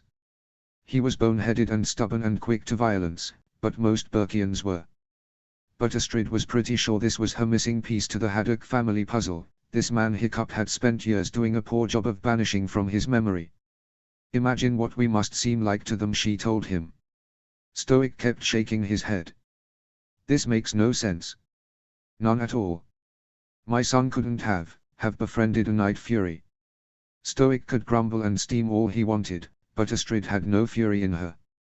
Just disappointment. Did you know the only reason he had a chance to was because no one believed he'd shot the dragon down at all? He practically did it in front of the whole village and yet all he got was mocked. He stared at her, clearly trying to detect a lie, but Astrid met his gaze evenly. He shot the thing down. Toothless, Astrid corrected, the Night Fury's name is Toothless. When Stoic only looked more baffled, Astrid merely shrugged. He has retractable teeth and your son has a terrible sense of humor and a worse taste for naming things. I've already told him he's not allowed to name any of our children. A Night Fury named Toothless. That he befriended. Like it was the most asinine thing he'd ever heard. The sun had set during his and Hiccup's arguments, night swallowing them in darkness. Astrid walked over to where Hiccup's sword speared the ground so she could pull it out and light it. Tell me, do you think you can manage a nighttime hike? Astrid asked. I thought your chief said I wasn't permitted past 100 yards of that blasted hut. Astrid put on an innocent expression, politely deciding to ignore the derision he'd put on Hiccup's title. Is that what you heard? Because I heard 100 yards from me. Stoic looked doubtful and Astrid offered, unless you would like to stay and stew and throw things at walls or whatever little tantrum you'd like to have. If I were you, I'd rather walk and get answers. Answers? Astrid held her arms out. Why not? The big secret's out. Either you're getting on that dragon tomorrow and forgetting all of this, or the time flyer's gone and you're stuck with us, I guess. Whatever that means for time. So, at this point, what are you still protecting? Stoic presumptively finished for her. Astrid shook her head. I know exactly who I'm protecting. And if you come with me, I'll tell you how he saved all of Berk in spite of you. Now, answer me honestly, do I need to take away your weapons or are you going to behave? Notes. Hiccup basically being disinherited for a hot minute is my Roman Empire, and this story was always going to be about that. This fic was basically built around the scene of Astrid confronting Stoic about thinking she was arranged to marry Hiccup, and Hiccup confronting his father about the "you're not a Viking. You're not my son" lines. And, personally, I always interpreted Astrid's "you've lost everything" lines as like everyone super hates you now, as opposed to her knowing what Stoic said. Also, this is my lil self-indulgent fanfic. Anyways, I knew it was going to be a different argument vibe than we typically see from Hiccup, but I hope it still feels natural given the emotional stakes. Because we've all had parents casually say the most cruel things to us and then we move on, but like also you think about it regularly, haha, right, everyone. But also I do think that when the chief of your tribe says those things, they carry some real official weight to them until the moment he decides they don't. So for my money, "you're not my son" equals you are no longer my heir. Even if it was for like a few hours. Like I said. Roman Empire. Anyways, and a little splitsy POV for Astrid to keep the chapter from being too short. Next up is possibly an even more indulgent chapter. Stoic learns about the events of How to Train Your Dragon. Happy smiley. Chapter 15, Chapter 15. Notes. You all were so kind about that last chapter, heart. It was a bit nerve-wracking to post because I knew it was the confrontation everyone was waiting for, especially those who have been with me since the beginning, but I also knew I had a very specific image of how I saw it going down. Very, very happy that so many of you agreed with and enjoyed my vision. My heart is so full and I love you. You all have made this such a delightful experience. Anywho, this is a lot of rehashing HTTYD. But I think a needed chapter and hopefully another delight. See the end of the chapter for more notes. Chapter text. They settled on Stoic leaving his axe behind, but keeping his other, smaller weapons he had stored on his person. I'm not walking through a dragon-infested forest naked. And even Astrid had a hard time arguing that. Where are we even going? Stoic asked as they began trudging through the woods with only Hiccup's sword to guide them. It's not far from here, Astrid told him. And what about these answers you've promised me? How far away from those are we? Astrid almost snickered. He sounded like Hiccup. What do you want answered? What do I? Everything. How is any of this possible? How has my son? Astrid heard the man sigh from behind her. You'll find that we really did tell you the truth as much as we could. Hiccup shot down a Night Fury using some bowler launcher he'd forged, and to the surprise of everyone, including, and I think especially, himself, it worked. He shot down a Night Fury, and because no one saw it, no one believed him. He went to go find it off near Raven Point the next day. He wanted to kill it and bring its heart back to prove his worth to his tribe. But he didn't. Stoic finished. Sounding a bit more disgusted, corrected, couldn't. Astrid smiled. Not couldn't, wouldn't. But why? Astrid stopped walking so that she could address the man directly. I asked him that once. Told him that any one of us would have killed Toothless, so why didn't he? He told me that when he looked in the dragon's eyes, he saw himself. And then he couldn't. Wouldn't. She continued trudging forward, the sound of Stoic's feet joining a few moments later as he processed her words. How could he see himself in a dragon? Oh, I don't know, Astrid said, not entirely keeping the mocking tone out of her voice. I think Toothless felt scared and trapped, desperate to survive and afraid to die. That doesn't sound like most Vikings, you know. We aren't afraid to die, Stoic argued. Astrid snorted. Sure. Tell me how many Vikings die on average during a dragon raid, again. Well. Because violent deaths have dropped 85% since the war ended. If you were curious. Besides, we were more alike than Hiccup even knew when he decided not to kill Toothless. He was telling the truth about the Queen of Dragons. The only reason the dragons raided us was because the queen of their nest made them, a dragon we called the Red Death. It made them seek food for her, and if they didn't bring back enough, she ate them. Dragons were starving and locked in a war they didn't know how to get out of, and you're telling me you see no similarity, she asked, twisting enough to shoot Stoic a disbelieving look, the man purposefully looking away from her as she did so. She let him chew on that piece of information, starting to understand why Hiccup got into so many arguments with the man. How did Hiccup even learn about, the Queen? It was an accident, really. We flew too close, I think, and we. This time, the look Astrid shot him was a smile. Yes. We. But you're making me jump all over the place in this story. Anyways, we were flying Toothless and he got close enough to hear her or whatever. He brought us to the nest on instinct. That was when we saw her. We barely got out with our lives and several other dragons weren't so lucky. The Night Fury could have lured you there on purpose.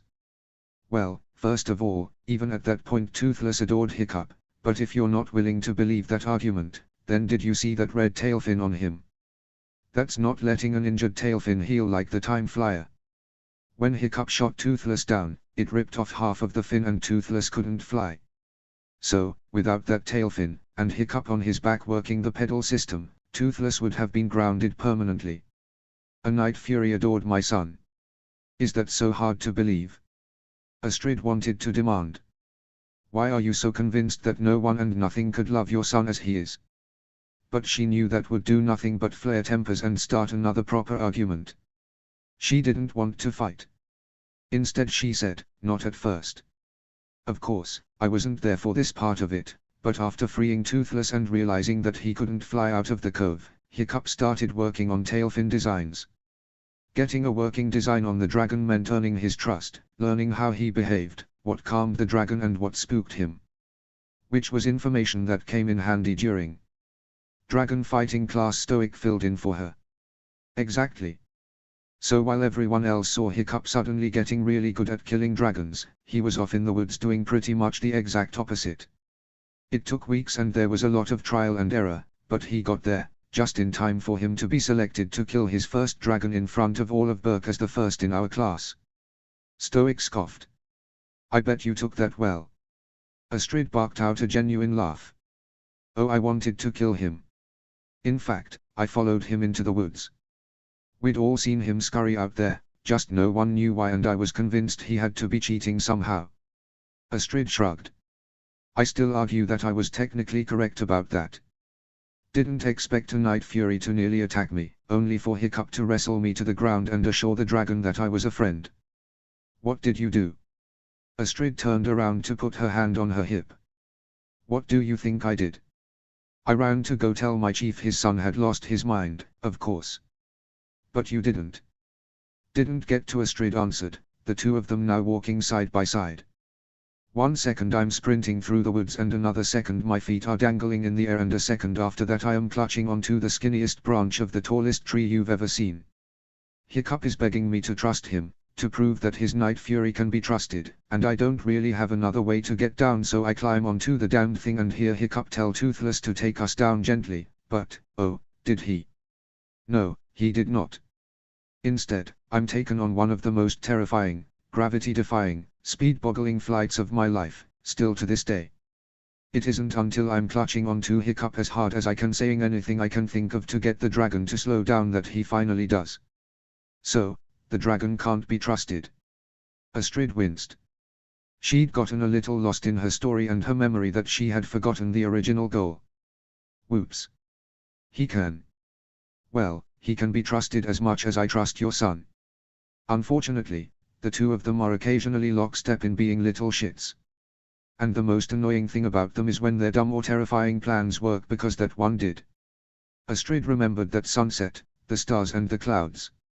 She'd been on way too many flights to keep track of and seen an endless number of dragonback sunsets, but that one would always be her favorite. Trust me, you've never seen a real sunset until you've seen it from the skies.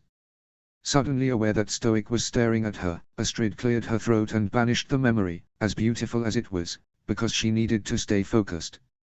After that is when we saw the dragon nest and learned that the whole war was just a cycle of desperation that no one wanted to be a part of. Hiccup was right. Once you see yourself in the dragons, see your own people in them, it is so much harder to even think about killing them. So how is it I found out then?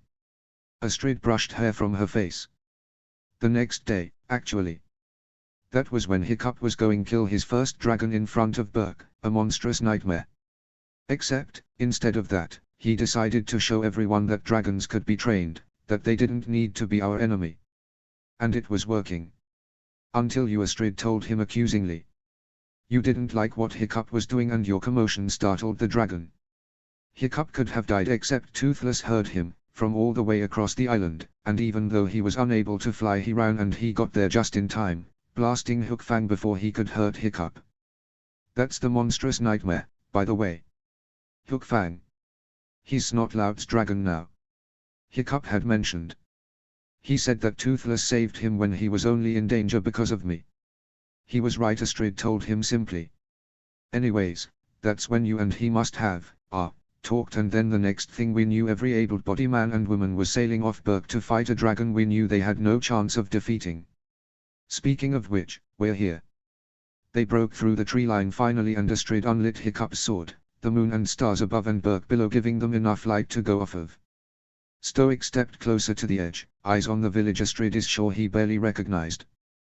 There were new builds, like the dragon stables, but also just more homes, more families who had been left alive to thrive in Berk. Of course, there was the statue of himself, as well. And then the obvious, the dragons. At first glance, he probably saw a swarm, but they weren't attacking. They fluttered around peacefully, eating out of troughs, following their riders, helping Berkians with everyday tasks as the village began to settle in for the night. Stoic stammered. Berk is thriving, Astrid told him gently. Since making peace with dragons, our fish catches have quadrupled. Although, to be fair, most of that goes back to the dragons, but it's still a net 50% increase for Berkians. Our trade partners and allies have doubled now that our reach extends so much further on Dragonback. I already told you about our decreased violent death rate. And all this time Berk's coffers have been practically overflowing. Astrid cringed. With one notable brief exception, but you signed on to the plan and Hiccup got it back, so. She expected him to latch on to that last bit, but he just said, and you happen to have all these facts on hand, General. Gods, no. I'm terrible with this stuff. But unlike everyone else, I also didn't super see a way we were getting you on that dragon without having some version of this conversation. I asked Fishlegs. He's better with the numbers and facts stuff, she told him, waving a hand dismissively before she stepped closer and put a hand on his arm. I know Hiccup's methods, and our way of life, seem treacherous. I was going to say unconventional, but sure. I know you. You are a good chief, Stoic Haddock, and you care about what is best for your people.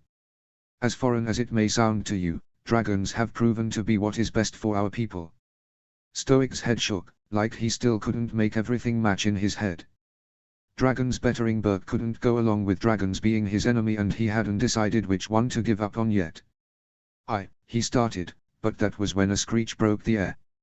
Even Astrid jumped back at first, but it wasn't hard for her to find the source, a black dragon, barely noticeable in the night if not for the blue shine under his scales.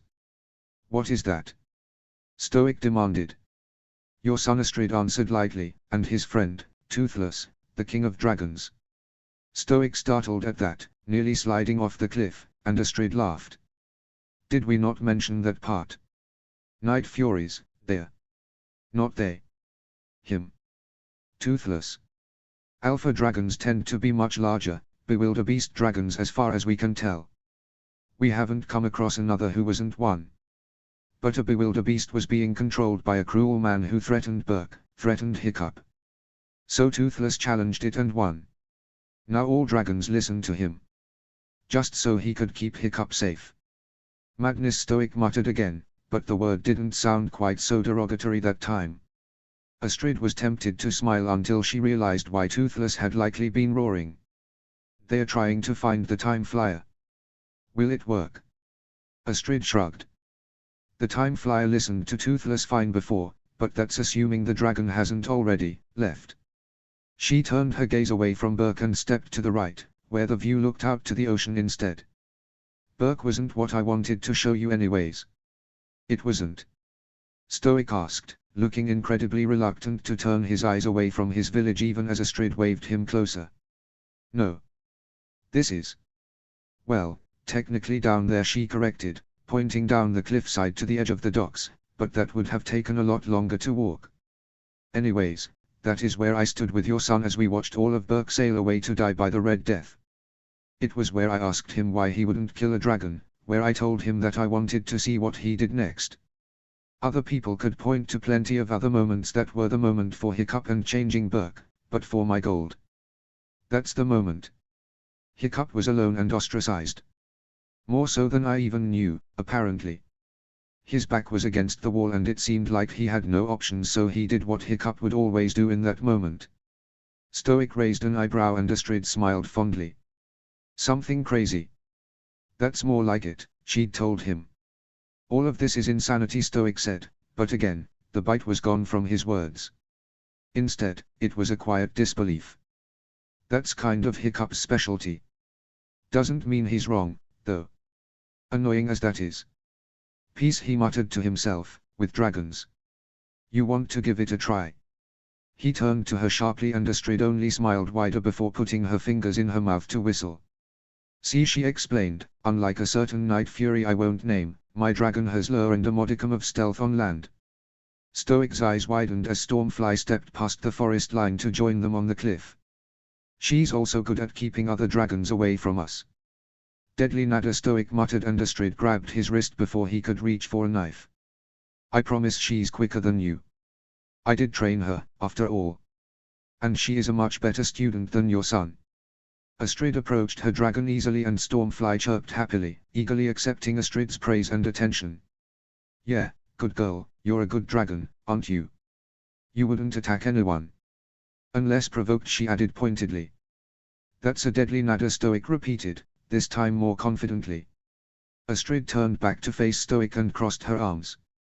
Her name is Stormfly and she loves chin scratches and chicken. Now, would you like to pet her?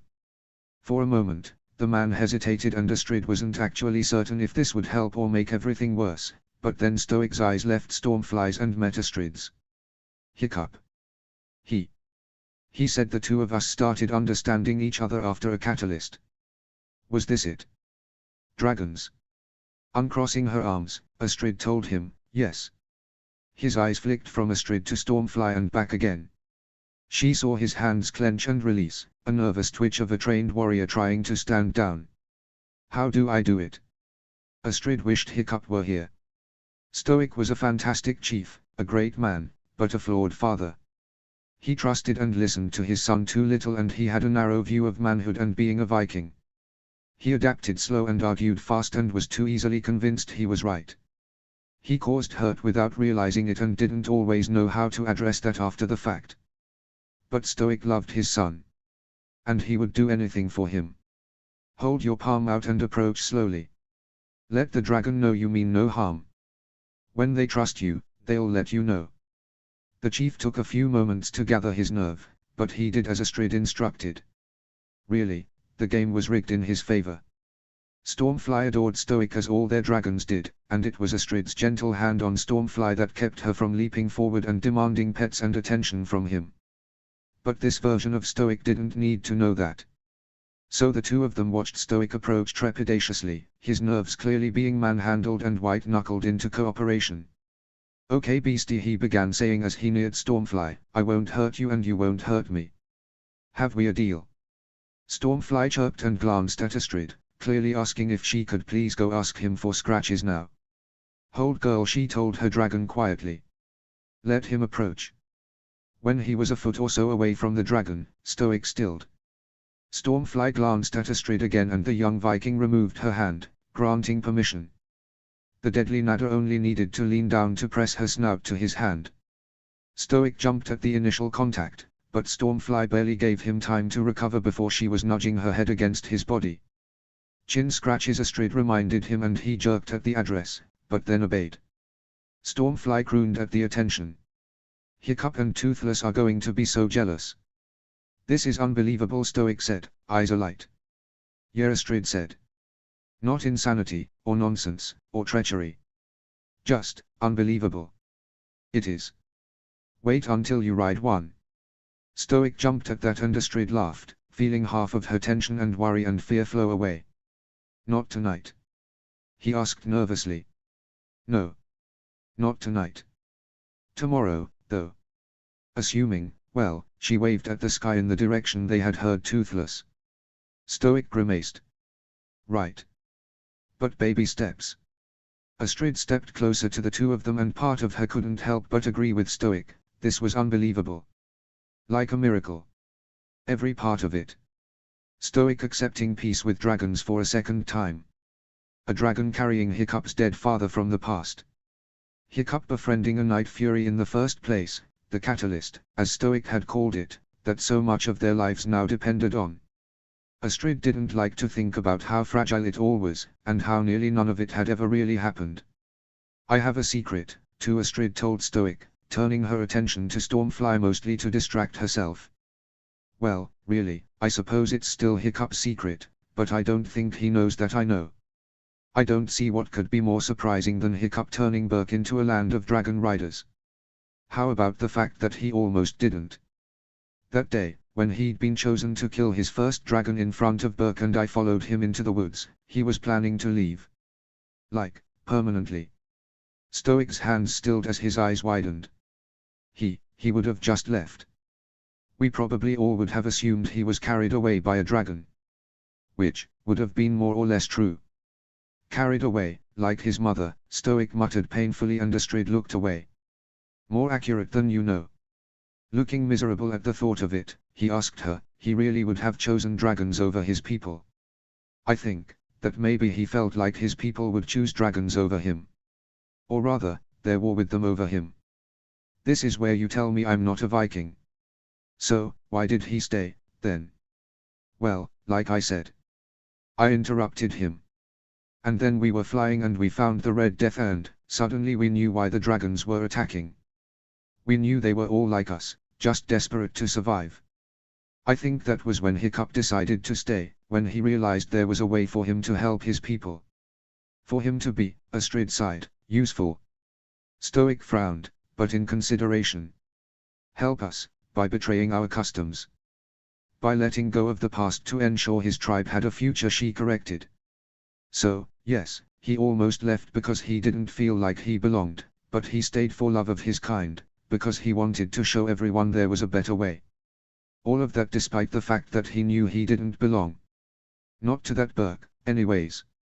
He didn't need to fit in, Stoic said, remembering what she'd told him days earlier, but we needed to fit him. Exactly. Stoic looked at the deadly Nada before him and Astrid could swear it was with a new pair of eyes. Peace with dragons. Is just peace, Astrid reminded him. Well, as close to peace as we Vikings get. We've still got plenty of enemies and a few new ones who disagree with our way of thinking. But you'll find most places struggle to disagree with a tribe's chief when he's on the back of a Night Fury. Stoic chuckled at that. I imagine so. Of course, Hiccup always avoids conflict when at all possible. He's always been a peacemaker. Yeah, Astrid agreed fondly. Not that it always works, and when it doesn't, Toothless isn't the only dragon in the fight. We've each got a dragon. Like I said, Snotlout has the monstrous nightmare, Fishlegs a Gronkle, and the twins share a Ziplyback. Gobbus got a hot purple, but he mostly just helps in the forge. You had a Thunderdrum first, but he had to leave to raise baby dragons, so then you befriended a Rumblehorn. Rumblehorn. A new dragon we discovered, which is Hiccup's favorite pastime. The Rumblehorn had been trying to run us off our island, when we'd lived off Berk, and we didn't understand why. You helped us realize he was trying to warn us of a tsunami and you two bonded. You were both protectors. Where? This dragon, when I mean, did it. His name is Skullcrusher, she answered. Your Rumblehorn. And he has a new rider now, a friend we made who takes very good care of him. They're off Berk right now, scouting for dragon hunters, helping to keep Berk safe. Good. Stoic nodded, though even he seemed a little surprised by the comment. I just mean that. Another roar broke through the night air, this time causing Stormfly to jump and flap nervously, screeching at Astrid. Stoic backed up and Astrid saw him have to stop himself from reaching for his weapons. Meanwhile, Astrid just huffed, annoyed. Stoic stared at her, baffled by her nonchalant reaction. What's happening? Toothless roared again and Astrid rolled her eyes at the dramatic impatience she knew didn't belong to the Night Fury. That would be Stormfly's alpha calling out to her. As well as my chief commanding us back. Notes. Also realized this is basically Astrid sets Stoic right part 2, but I think Stoic and Hiccup kind of need that outside influence sometimes, otherwise the two are so deep in their own trenches that they just can't see straight. My hope is to wrap up writing in the next day or two, cross his fingers, and to have all the chapters in Yul's hands before the end of this coming week. Chapter 16, Chapter 16. Notes. Gang. I think I just finished writing this fic. If so, that brings it to 19 official chapters. You will still continue to get at minimum 1 chapter a day, but I want to make sure I give these final pages the same time, care, and attention as all the others so that hopefully they live up to your expectations.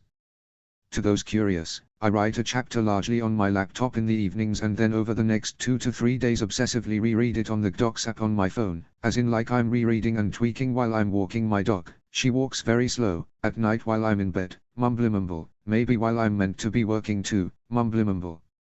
So, I don't want to rush these final ones out before they get the same treatment. Heart. Anywho, this chapter is quite dear to me and I hope you enjoy it. See the end of the chapter for more notes. Chapter text. The Time Flyer got out because of stupidity. Sorry. That was wrong. What Hiccup meant was that the Time Flyer got out because of the twins. Well, no one told us there was a super powerful, injured, and likely to escape dragon in there. Rough Nut argued against Hiccup's harsh glare. Yeah, you guys gotta tell us these things. Tough Nut agreed. And why were you at the academy anyways? Hiccup asked, exhaustion deep in his bones. Arguing with his father had always made him feel like this, but this was worse. This wasn't a petty squabble or a disagreement over tactics. This was every worst thing his father had ever said or thought about him in their worst moments thrown back in his face. It was exactly what he'd feared the moment he realized his father knew nothing of their peace with dragons. So Hiccup didn't exactly have much patience for the twins right then. What do you think? Rough Nut asked like the answer was obvious. I really couldn't begin to guess. Tough Nut waved his hands with flair. Mega Boar Pit. On another day, Hiccup might have yelled at them, instead he just asked, so where are the boars? Tough Nut looked around like he was caught off guard by the question. You see, that is what you might call part of Phase 2 of Mega Boar Pit. Phase 1 was to clear out all the old dragon junk from the old academy. Rough Nut continued.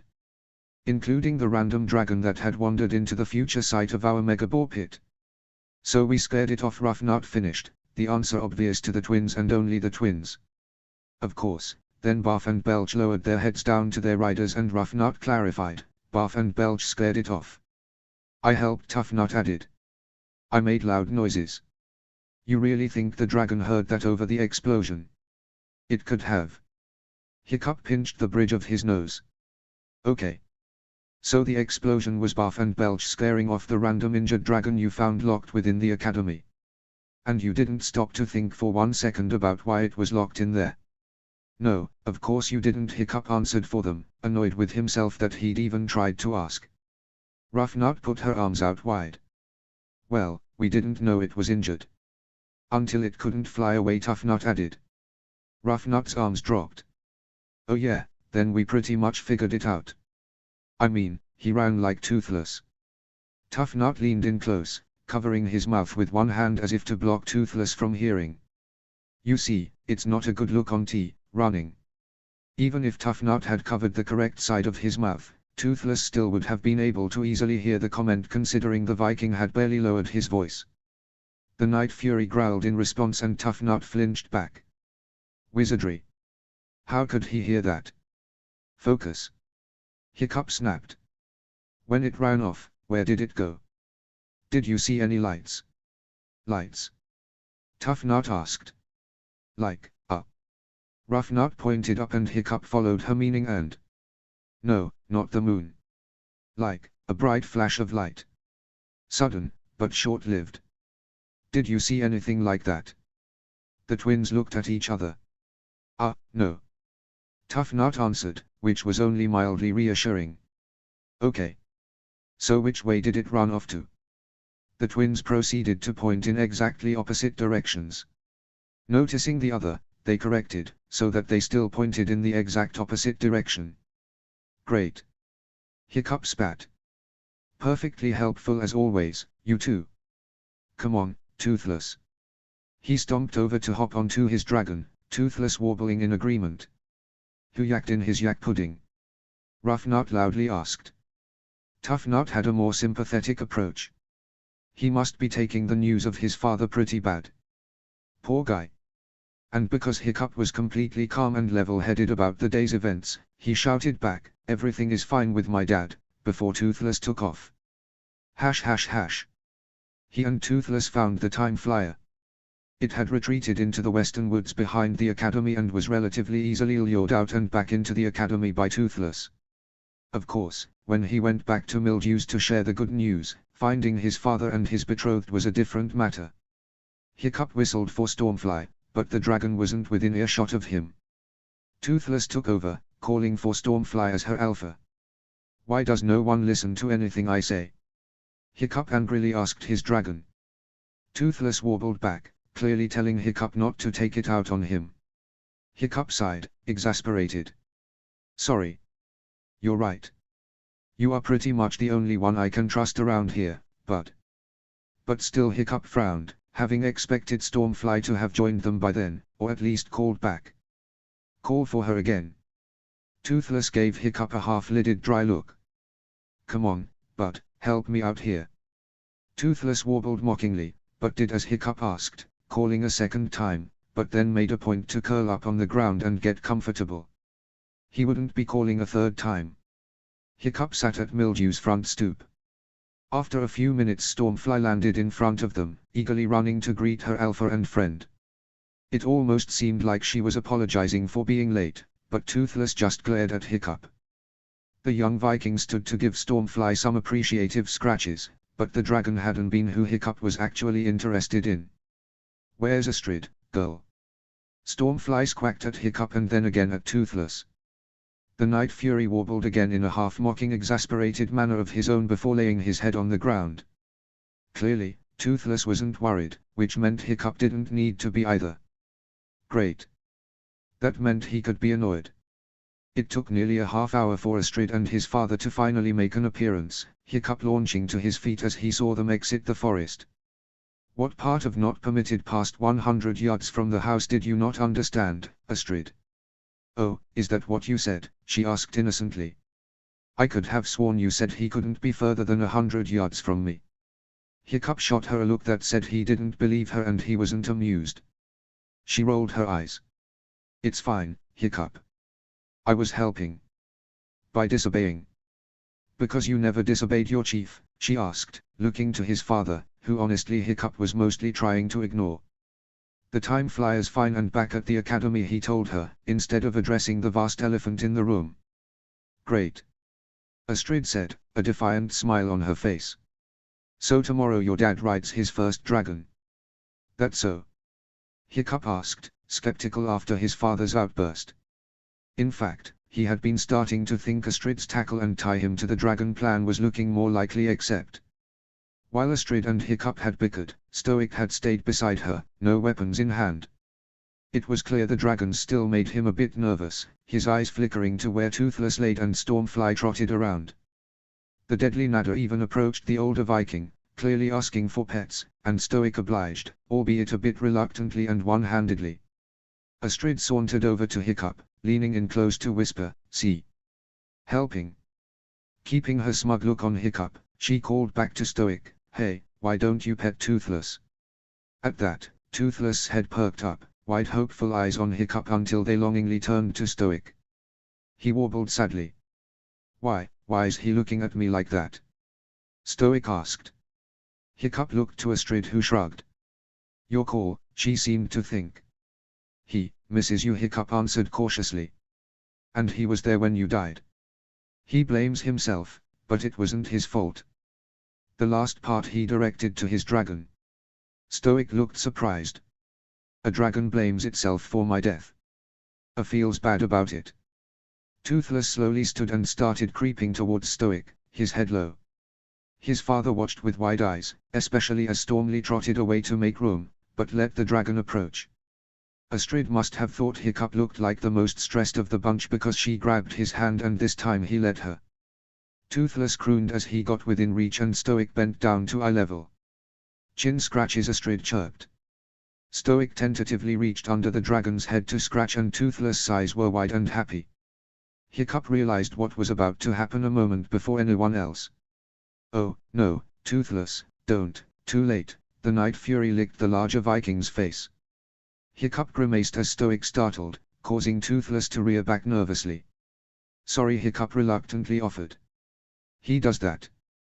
His father wiped off some of the excess slobber. He and Toothless looked at each other for a moment, both seeming to anxiously await the other's next actions. It was Stoic who moved first, reaching back to scratch at Toothless' chin once more. The Night Fury delightfully crooned and sank into the attention. "He's gentle," Stoic commented. "Yeah," Hiccup said, having no possible idea how Astrid seemed to tame his father so quickly.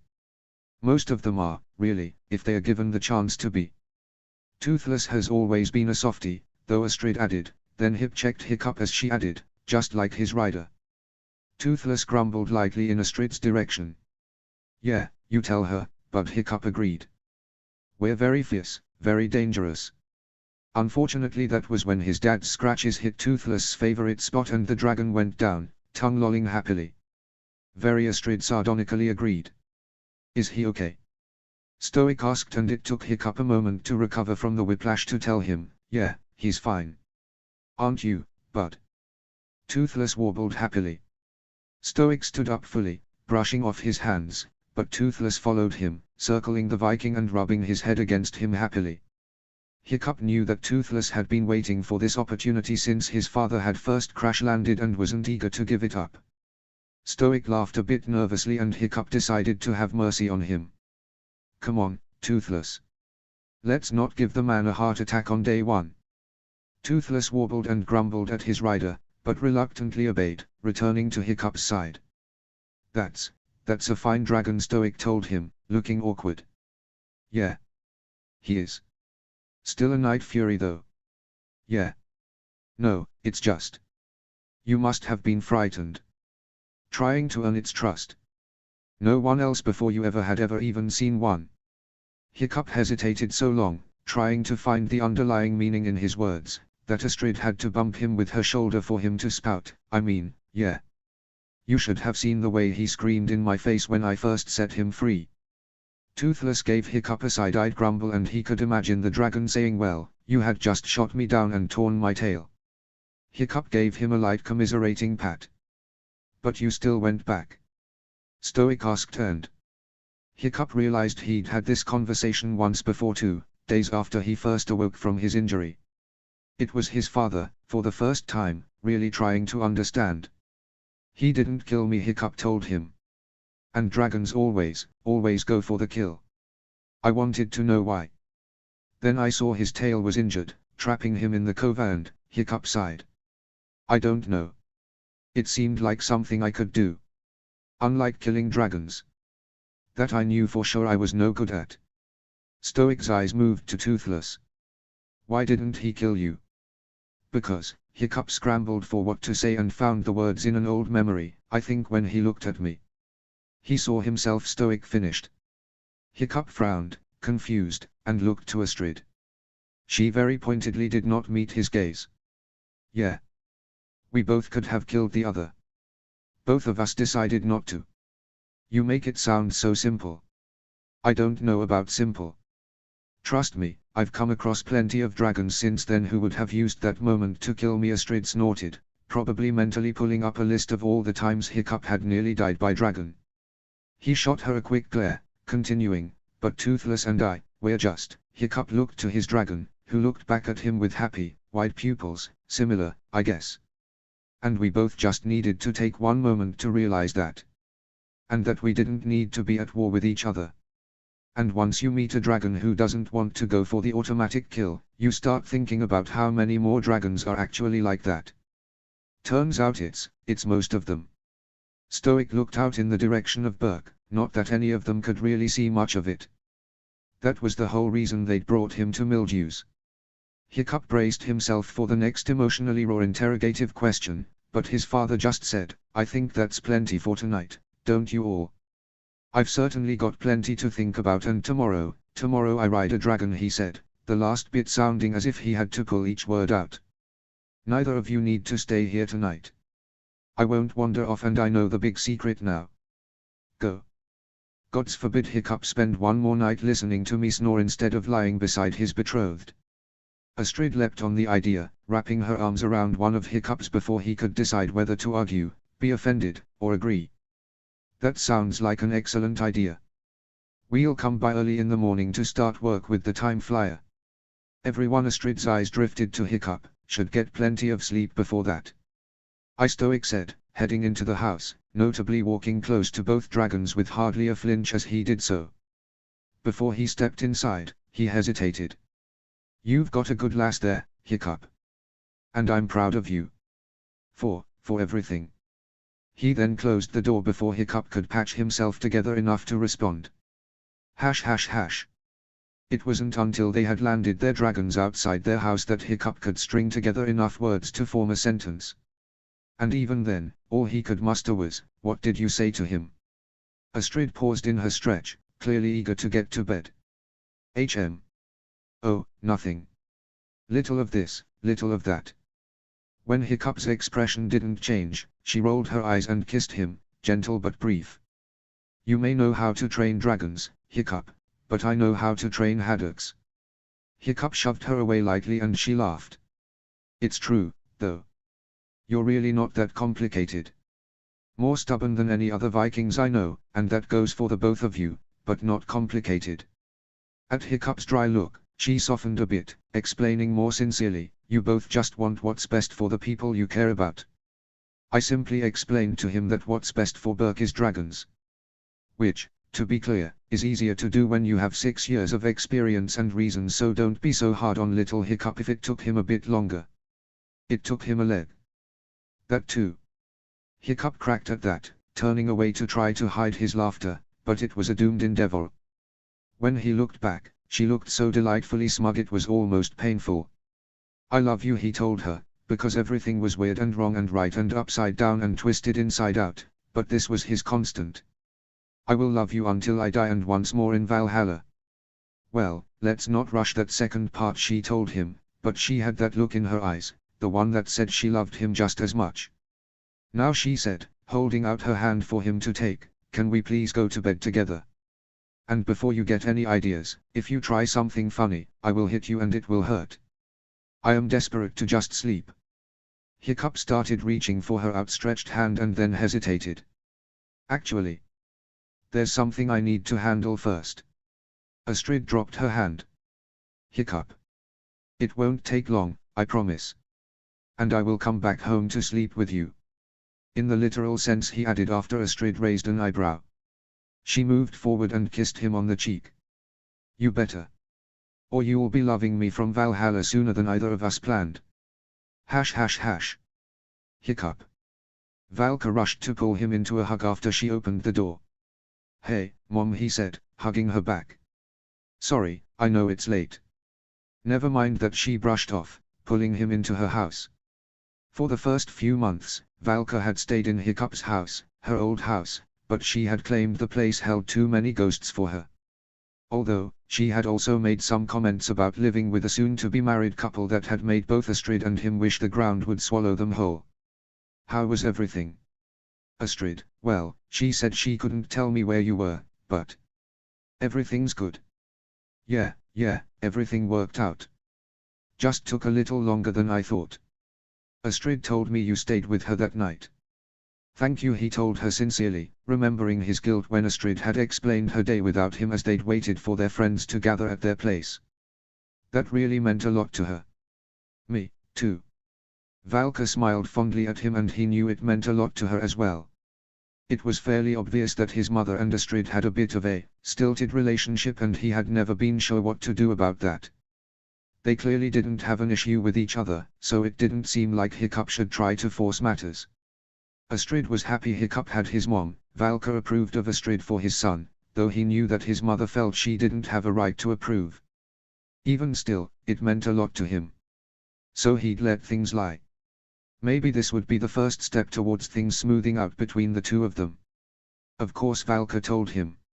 After all, she's family. Right, Hiccup let out a puff of air, bracing himself. Speaking of family, there's something we should talk about. Notes. You got me. The explosion was a plot device to allow Toothless to rush onto the scene and get Hiccup out of there, but hopefully the first scene still made you giggle and felt in line with the story tone. Astrid and Hiccup's dynamic in this chapter is one of my favorites. Not sure why, but I just adore them. Anyways, and the long-awaited cliffhanger of Hiccup finally telling Valka. Chapter 17. Notes. Our second to last chapter drop gang, tomorrow I post the ending. And since these two chapters are fairly short, I thought I'd go ahead and post them both. Anyways, welcome to another chapter that made me cry while writing it. See the end of the chapter for more notes. Chapter text. Hiccup arrived at Mildew's early in the morning, alone and nervous, his hands fiddling the whole time as his father let him in. Just you? Stoic asked, looking similarly uncomfortable. Yeah, Astrid will be here in a little bit. Is that okay? He asked. Yesterday had blown up and settled down so fast he wasn't entirely sure where he stood with his father. Of course, Stoic rushed to assure. No, that's fine. A familiar silence settled between the two of them, the sort that had been rampant in Hiccup's childhood. It was like the anticipatory moment right before someone would speak, but stretched out for eternity. His dad cleared his throat. How did you sleep? Terribly. Fine. You? Yes. Me, too, I mean. Fine. More silence. Hiccup sighed, so tired. You know, the last time we had, that argument I was 15. You were that young? Stoic asked, like he hadn't done the math on that.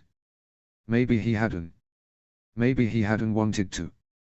Hiccup shrugged, not really wanting to belabor just how young he'd been when his father had lost all faith in him, disinheriting him entirely, even if briefly.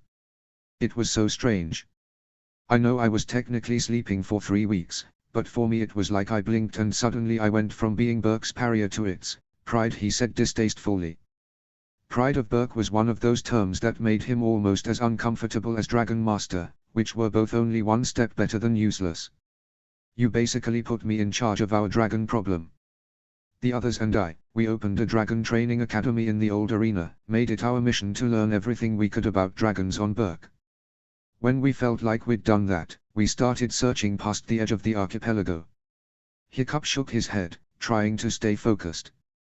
The point being, suddenly everyone was looking to me for answers. They cheered when I landed, listened when I talked, pulled me to the front of crowds. I wasn't a threat to Burke's future but the answer to it, and people were excited about that. And I got older and I went ahead and made us new enemies, caused new problems, worsened everything more than a few times, and still people looked to me, and the entire time I had to fight off the feeling that I was still that terrified 15-year-old. That I was a disappointment. Useless. Stoic grimaced. He'd most certainly heard Hiccup called that on the regular when he was from. Hiccup crossed his arms and leaned up against the wall. Honestly, I think that just made me more stubborn. I still feel like I need to prove myself, but it was especially bad when I was a teen. It made me dig my heels in and try unconventional methods, certain that the different way was the better way. We'd argue about battle tactics and I would feel like we were arguing about dragons all over again. Meanwhile Hiccup added, glancing nervously at his father, I think the adjustment was harder on you than you ever let on. Even towards the end, you hardly got a restful night of sleep, always alert for the next dragon raid. And I know what you said that day weighed on you. We never really talked about it, but after that you always made sure I knew that you were proud and that you loved me. You never wanted me to doubt it again. I never did, to be clear. Not again. Hiccup swallowed thickly, now trying to look anywhere but his father. And in the immediate aftermath a lot of people on Berk were not in agreement with our new views on dragons and you made sure to defend me against them. You put your trust in me publicly and often. But then you would be torn between trying to teach me caution and terrified you were stifling me again, threatening our relationship, and sometimes you would choose wrong and we would argue again. Badly. But, to be fair, we didn't really do subtle arguments. Hiccup rubbed at the corner of his eye for the straight hair that threatened to fall and he heard his father sniff roughly and wetly. We still argued a lot. Last night, Astrid said that the two of us aren't so complicated, that we both just want to do what's right for the people we care about and I can't help but think if someone had pointed that out to us 10 years earlier it might have saved us some headache. I think Gobber tried, Stoic offered weakly. Chuckling, Hiccup agreed, yeah, but we never really listened to him, did we? Not as much as we should have. Feeling like his entire body was shaking, Hiccup felt some measure of relief to see his father looked much the same, his wide, watery eyes watching him unblinkingly. We spent a lot of our last days together arguing. And it was so dumb. I yelled at you last night because when I was 15 you went after an enemy I told you that you couldn't beat and yet 5 years later I was convinced I knew better than you, that I could talk down Drago. Drago. Stoic repeated, all softness in his expression vanishing and Hiccup flinched, looking to his feet. Drago Bloodfist. You were right, Hiccup told him, feeling as miserable and grief-stricken as the day he lost his father. I couldn't, I thought I knew better and I didn't and it killed you. Hiccup looked at his father, still stunned, and felt his composure collapse. There was no use wiping the tears when more followed right behind. I'm so sorry, Dad. I never got to tell you that. I'm so sorry that it's my fault you died. Stoic cut him off, pulling him into a tight hug. It's not your fault, son, he told Hiccup, fierce and kind like the chief he'd been when he died. I told you that before, I don't care what happened. Everyone makes mistakes and sometimes they are devastating, especially when you are a leader as we are. Sometimes these mistakes will haunt you your whole life, but let this one go, Hiccup. I don't want to haunt you. If I died keeping you safe, then I died how I always would have wanted. I miss you, Hiccup told his father, the words cutting his throat like glass as they came out of him. I wish you were still here. I wish I hadn't pushed you away when you wanted to teach me how to do any of this. I wish I wasn't chief and you still were. I wish you hadn't died. Stoic kissed the top of Hiccup's head and for the first time in forever Hiccup felt like a kid in the best way, back before the days of his father's faith slowly slipping away. Back when Stoic told everyone that Hiccup's size would make him an underdog, an advantage in battle. When he would hold Hiccup in his arms and tell him old sea tales of dragons and their hidden worlds. I love you. You are everything I could have possibly wished for you to be. Toothless called out from outside and Hiccup jerked out of his father's arms, quickly wiping at his face and trying to collect himself. He heard his father clear his throat and try to do the same. Gods, I'm sorry. Hiccup laughed but it was a nervous and shaky sound. And he was somewhere between having no idea how to finish that sentence and having far too many ways to do so. Stoic looked back at him, eyes warm and proud. Me too, son. Hiccup nodded, mostly just trying to recalibrate his entire brain because it was time and he only had a couple of minutes. Something else happened, in those final days before you. I met someone, another dragon rider. Stoic listened, clearly looking a bit confused, but attentive. Hiccup felt his heart pounding in his chest. Apparently, she'd lived with dragons for the last 20 years, ever since one carried her away, thinking she belonged more with them than her tribe. She was friendly with dragons and so she agreed with it. And stayed. Her tribe was left to assume she'd been killed. And that everyone included her husband. And her infant son. His father's frown was hard and his eyes narrowed, waiting for Hiccup to continue, but suddenly Hiccup found himself entirely dry of words. Apparently, he was as bad at this the second time as he had been the first time. He looked towards the front door, towards where Toothless had alerted him to the new arrivals, and Stoic followed his gaze, waiting only a moment before storming out the door. His mother stood at the end of the front steps. Stoic, she said, the name rushing out of her. Astrid stood a bit behind her. She smiled hopefully when they exited, but her expression flickered when she looked at Hiccup and he self-consciously wiped at his face again. He probably still looked like a wreck. At the edge of the clearing, their 3 dragons greeted each other and played, but hardly anyone noticed. Hardly anyone seemed to breathe.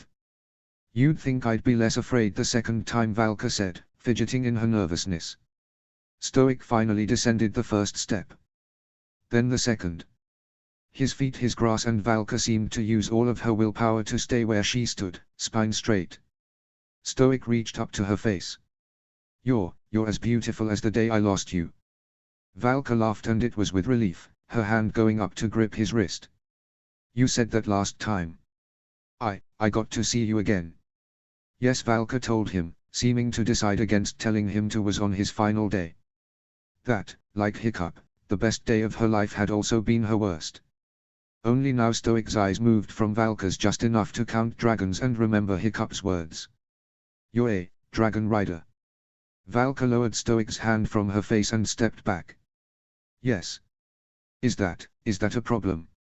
Her eyes flicked to Hiccup's and Stoic followed the motion, before looking again at the dragons. Stormfly was begging Astrid for affection, Toothless was watching with rapt attention, and Cloudjumper watched curiously, his head tilted. He took after you was all Stoic said, his voice soft with awe. Valka put a hand on Stoic's heart. Oh, I don't know about that.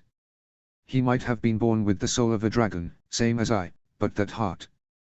That is all you, Stoic. You raised our boy into a good man.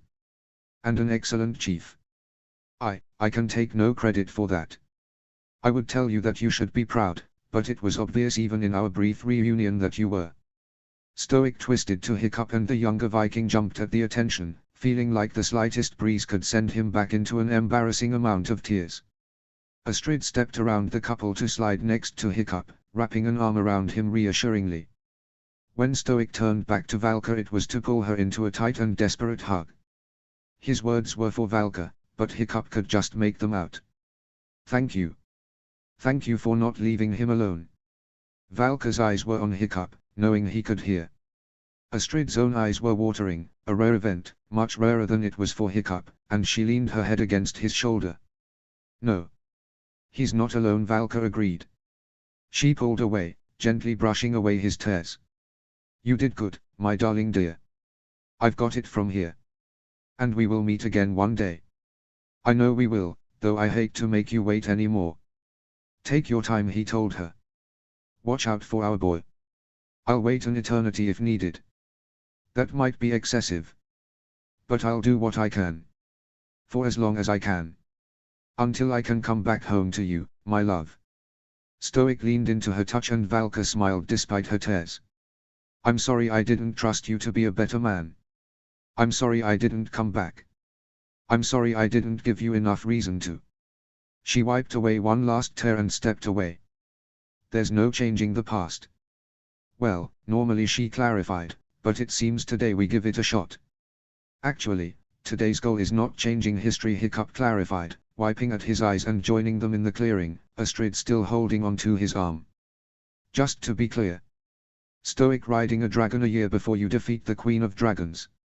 Valka said skeptically. One way or the other, lad, that's changing history. Even if he won't remember it, Astrid added, which sobered the mood significantly. Valka, who seemed nearly unable to keep her eyes off Stoic, asked him, Are you ready to ride a dragon, my love? I wish I didn't have to leave, Stoic told her softly. I know, but don't worry. It's not yet time for you to ride away. She stepped backwards, keeping her eyes on him. She lifted her hand and Cloudjumper slipped under so she could pet the dragon as she moved backwards. The time flyer is across Berk. Certainly, you weren't planning to walk all the way there. Stoic blinked and Hiccup moved to stand next to him. Cloudjumper is one of our smoothest flyers, and with his size, you'll be more comfortable riding him with Mom than Toothless or Stormfly with Astrid or me. Dragon riding, Stoic muttered, sounding like he hadn't even meant to speak. Astrid was less delicate, shoving the older Viking forward until Valka could pull him close. We'll meet you at the academy. Take your time. In fact, take the morning. She began dragging Hiccup towards their own dragons and Hiccup frowned. Wait, shouldn't we make sure they're okay? Dad has barely pet dragons and now we're just throwing him onto one. Mom might want some. Babe? Astrid asked, and when he kept worriedly watching Valka introduce his father to Cloudjumper, she used one hand to force his head to turn to her. They're fine. They're more than fine. And Valka's been flying dragons longer than you, so they're triple fine. But do you know what I would do with you if I knew it was our last morning together? Astrid said, her tone innocent at first, but her eyes grew more suggestive until Hiccup was roughly shoving her away. She cackled and Hiccup grimaced. Those are my parents, you heathen. She didn't defend herself, just pulled him close and wrapped her arms loosely around his neck so she could kiss him. You know, we also will have the morning to ourselves. He hated to disappoint her, but if I have a free morning, I have so much work I need to do. Yeah, you do. Astrid grinned, not agreeing with him in the slightest. Down, girl, he half-heartedly chastised. My parents are, like, 15 feet away. That's a situation we can remedy, she whispered in his ear and then shoved him towards Toothless. We'll see you midday at the academy. Astrid called out towards his parents, but Stoic and Valka barely even reacted, the latter merely waving at them distractedly. Stoic was nervously greeting Cloudjumper and Valka watched, holding one of his hands in both of hers, eyes love-struck and more than a little sad. Hiccup lingered on them after Astrid and Stormfly had already taken off, torn between desperately wanting what they had and hoping he and Astrid never did. Toothless looked back and warbled at him. I know, bud. I think I've kept Astrid waiting around enough this week, don't you think? Eyes still on his parents as Toothless took off, Hiccup couldn't help but think he never wanted to make her wait for him again. Notes. There was a lot I wanted to happen in this chapter. There's the obvious of the Valka and Stoic reunion, but I wanted Hiccup and Stoic to really get closure and for Hiccup to prove that, at the end, the two of them did understand each other, even if they did still bicker and argue. Chapter 18. Notes. Now, is this the most suggestive chapter of the bunch by far? Yes. That being said, I would also argue it's my most wholesome and fluffy, so two things can be true. Anyways, nothing graphic, but plenty implied. See the end of the chapter for more notes. Chapter text. Why didn't you ever tell me your dad said those things? Astrid asked. Hiccup rubbed Astrid's bare side where she curled against him. You want to talk about this here? Now. She twisted so she looked up at him from where she laid on his chest. I hate to break it to you, but if you were expecting a round two. Shut up, Hiccup told her, snickering. She smiled up at him, fond warmth spreading through her veins, but that didn't mean she wasn't still worried. Seriously, though, she said, nudging him with her knee as she did. He looked back up to the ceiling, frowning pensively. It was one of Astrid's least favorite looks of his. Not that he didn't. After all, they had just, and he always looks best after they. The point being that Hiccup looked worried and deep in thought, and the older he got the more he seemed to have that look. More and more she missed the younger version of him that made brash and bold decisions, who moved quickly and easily and seemed to make it his goal to touch the ground as little as possible. Astrid had always thought it looked like he was running, and with his eyes on the horizon like they always were, she had thought he was running towards something. Adventure. Discovery. Possibilities. Now she was forced to wonder if he'd kept his eyes forward because he didn't want to see anything behind him. What would I have said? He asked. When she was younger she would have bristled at the deflection, but she knew him better now. He wasn't being snide, he was genuinely asking. It would have complicated everything if people knew I'd been disinherited. Even if it was for, like, a few hours. There were people who would have used it as leverage against me. I don't care that you didn't tell people, she told him. I care that you didn't tell me. He paused again, consideration, not hesitation. That was another difference Astrid had needed to learn with him. Finally, he shrugged, the motion small and one-shouldered. I didn't want to. You were ashamed. I guess. And some days it didn't seem like a big deal. I mean, my dad and I had arguments all the time where we said things we didn't mean. And other days it felt like, I don't know, like a weight, I guess. And it was hard enough staying afloat, so I thought if I opened my mouth to talk about it then, surely I'd drown. Did you consider that I might have been able to help you with that weight? I could have told you that it wasn't something small, that you had a right to be hurt, but remind you that your father was wrong and he came to know better. That he would never, ever say those things to you again. That he adored you, just like I do. Hiccup wrinkled his nose.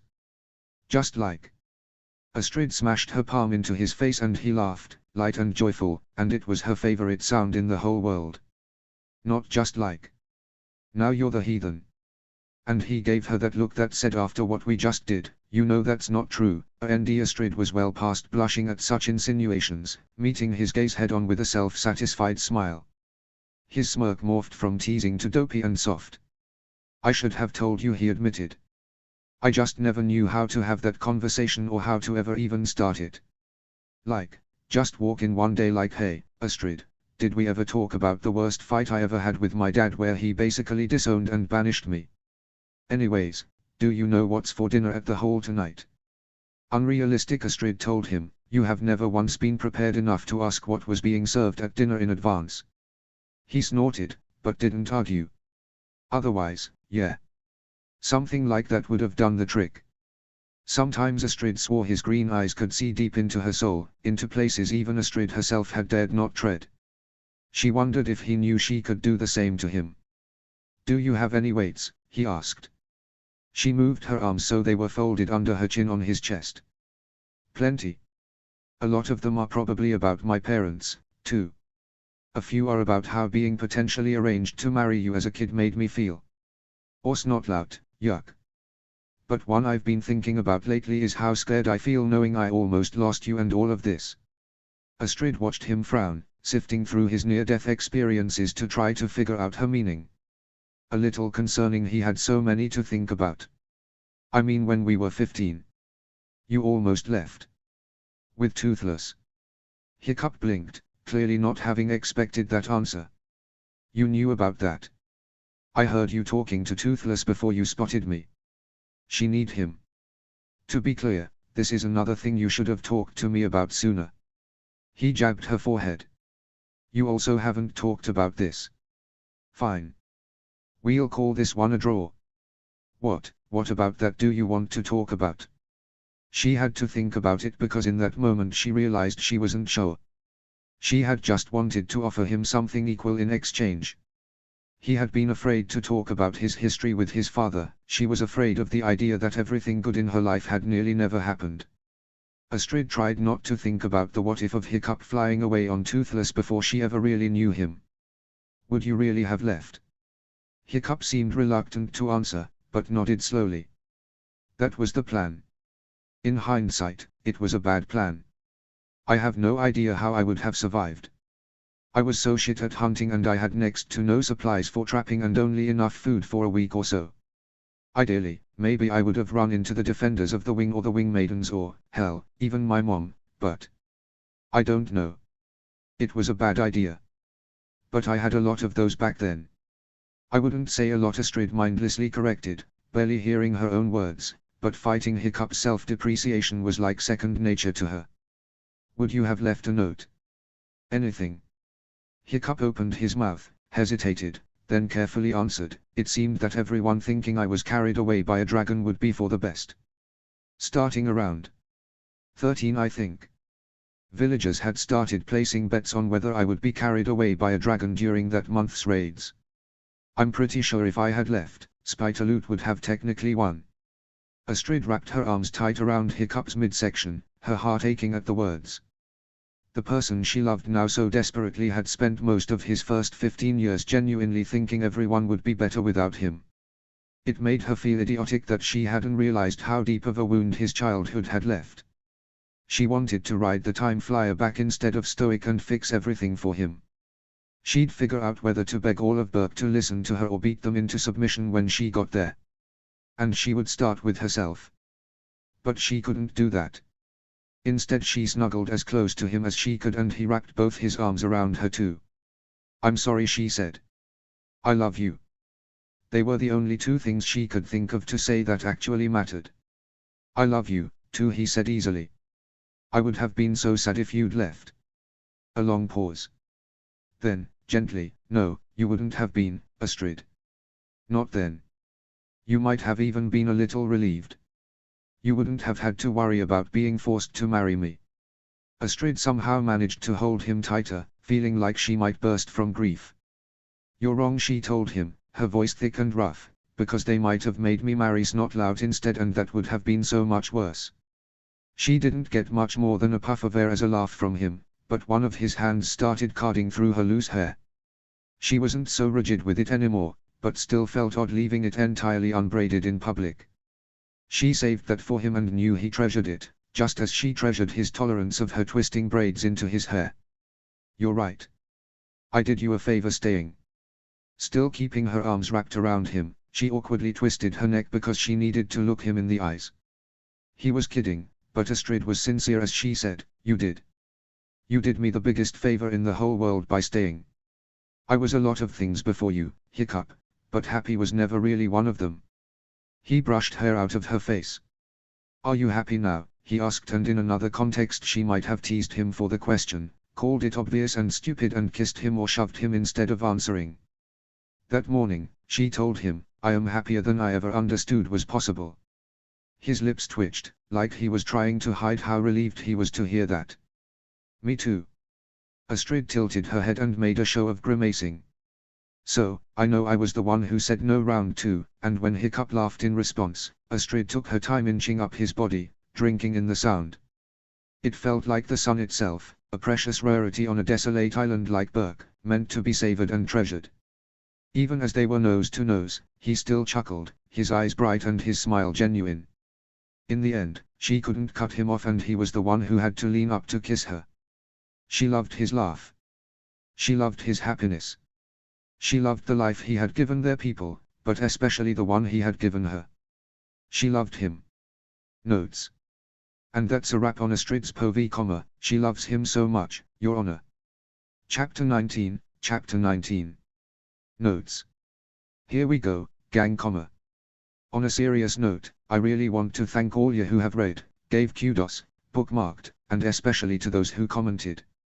This story is one I started writing because it was one I wanted to read and now it exists, and that's a lot because of you.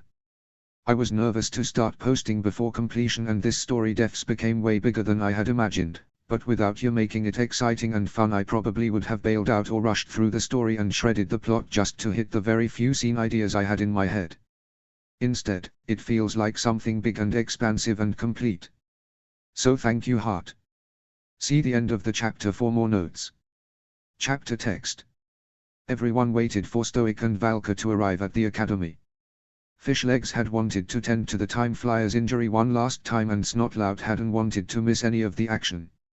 As far as Hiccup could tell, the twins were just trying to suss out when the academy would be available for Megaboar Pit. Which was a good reminder for him to have a talk with them about how Megaboar Pit was never happening. But that could wait a little longer. Astrid's grip on his arm tightened as Cloudjumper became visible in the distance, closing fast. "Are you ready?" she asked him. I have to be, right?" She kissed his cheek and he smiled down at her. "You were right, by the way. I usually am, but what about this time? You said that this was a gift. More time with him." "You were right." Astrid looked relieved. "I'm really glad I was." Cloudjumper landed slowly, clearly trying to be smooth for his inexperienced rider. Hiccup thought that was kind of him considering the first time Hiccup had rode with the large dragon it had been clutched in the dragon's claws only to be unceremoniously tossed on the ground afterwards. His mother was laughing and his father was trying and failing not to look bewildered, calling out "whoa" at the shake of claws hitting dirt. "How'd he do?" Astrid asked. "I did fine." Stoic grumbled as he twisted around, obviously trying to figure out how to dismount. Valka slid off with a practiced, airy grace, laughing at him. "Oh, he did well enough. It's been some time since I've flown with someone so inexperienced." Stoic's dismount had less grace, sliding down the dragon and only just barely not falling on his ass on the ground. "Wait," Hiccup heard Tough Nut behind him. "Hiccup's dad isn't dead. You guys don't know anything." Snotlout yelled at them. "Well, no one tells us anything." Rough Nut shouted back. "Unless you told us and we forgot." "Yeah."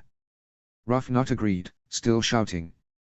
"Guys, maybe we don't want to startle the Time Flyer," Fishlegs said nervously, glancing back into the academy where the dragon watched the new arrivals. Snotlout started it, the twins shouted simultaneously. "Did not." Snotlout shot back. "Did too." "Guys," Fishlegs tried again. "Shut up, Fishlegs." All three shouted, though Snotlout had elected for Fishfizz instead. "Hey." Hiccup shot back and all four of the riders froze. "Sorry, Hiccup," they grumbled in unison. Hiccup turned back to his father, prepared to ask more about how his first flight had gone, but was caught off guard by his dad's expression. What?" "What?" Hiccup asked. Stoic seemed to take a minute to collect himself and Valka grabbed one of his hands. "Nothing," he said. "Nothing at all, Chief." "Right," Hiccup said, still feeling a bit lost. Reluctantly, Hiccup reached into one of his pockets to pull out the vial Fishlegs had picked up from Gothai that morning. He held it out to his father. He stared at it for a moment and briefly Hiccup worried they were going to have another conversation about Stoic's need to forget, even if he didn't want to. But then Stoic took it carefully from his hands, still looking at him with that same expression. "Do I take it now?" Well. Ideally, you should take it after you land." "But, Dad. You need to take it." "I know, son." Stoic placed it in one of his own pockets. "So, now what?" "Now, you say hello to an old friend of yours." Hiccup stepped back so his father could see through the closed gates of the academy, to where the Time Flyer was held. The dragon seemed to recognize Stoic and scurried backwards. Toothless moved forward, crooning and warbling as he circled Stoic appreciatively. "What's this now?" his father asked. It was his mother that answered. "He's trying to tell the Time Flyer you're not a threat. That you are a friend to dragons." "A friend to dragons? I suppose I am. For now." Valka rubbed his shoulder. "And you will be again. When it counts. Thanks to our son." Valka leaned up and pressed a slow and gentle kiss. "I'll see you again, my darling dear, but this is where I leave you." "You're not staying?" Hiccup asked. His mother shook her head, her eyes not leaving Stoic's. "No. I've said goodbye too many times. We'll see each other again. For you in this world, and for me in the next. I'm so happy I was able to take you on your first dragon ride, but Hiccup was always the one who was meant to train you." Hiccup tried to step back and look away, offering them privacy as they gave each other one final wordless goodbye. It was only after he heard Cloudjumper's departure that he raised his gaze. His father still watched the sky where his beloved had gone. Hiccup disentangled from Astrid to stand beside his father. "It's time," he said softly. "I know, son. Just give me one more minute." He did. The two of them stood there, silent, until the moment Cloudjumper had vanished from sight. Hash hash hash. Hiccup kicked everyone but Astrid out, but not before they all got to say their final words to his father. "Fishlegs, it's been a real honor to see you again, Chief Stoic." "Snotlout, Hiccup was a lot less insufferable when you were around." "Ow. Stop it, Astrid." "Fine, whatever. He's a great chief and leader and whatever." "Happy, Astrid." "Tough Nut, wait, you are alive." "Rough Nut, stop shoving us, Astrid." "I didn't get to say anything." Stoic chuckled as Astrid slammed the gate closed between them and their friends. It was a pointless gesture, they would need to open the gate up again momentarily, but Hiccup knew it made her feel better. "You've got a good group here, lad." Hiccup shrugged, a bit embarrassed by them in this brief context, but also knowing there were no others he trusted more. "They've saved my skin more times than I can count. Even the twins. As I'm sure you've saved theirs." Astrid sauntered back over, rolling her eyes. "That's for sure. It's good to see you like this, son. With your own people. I worried you were spending so much time alone that you wouldn't know how to be with your own people." "Yeah, well. You know. They're my friends. They often drive me crazy. And have a bad habit of blowing up our plans," Astrid added. "Or, just blowing things up.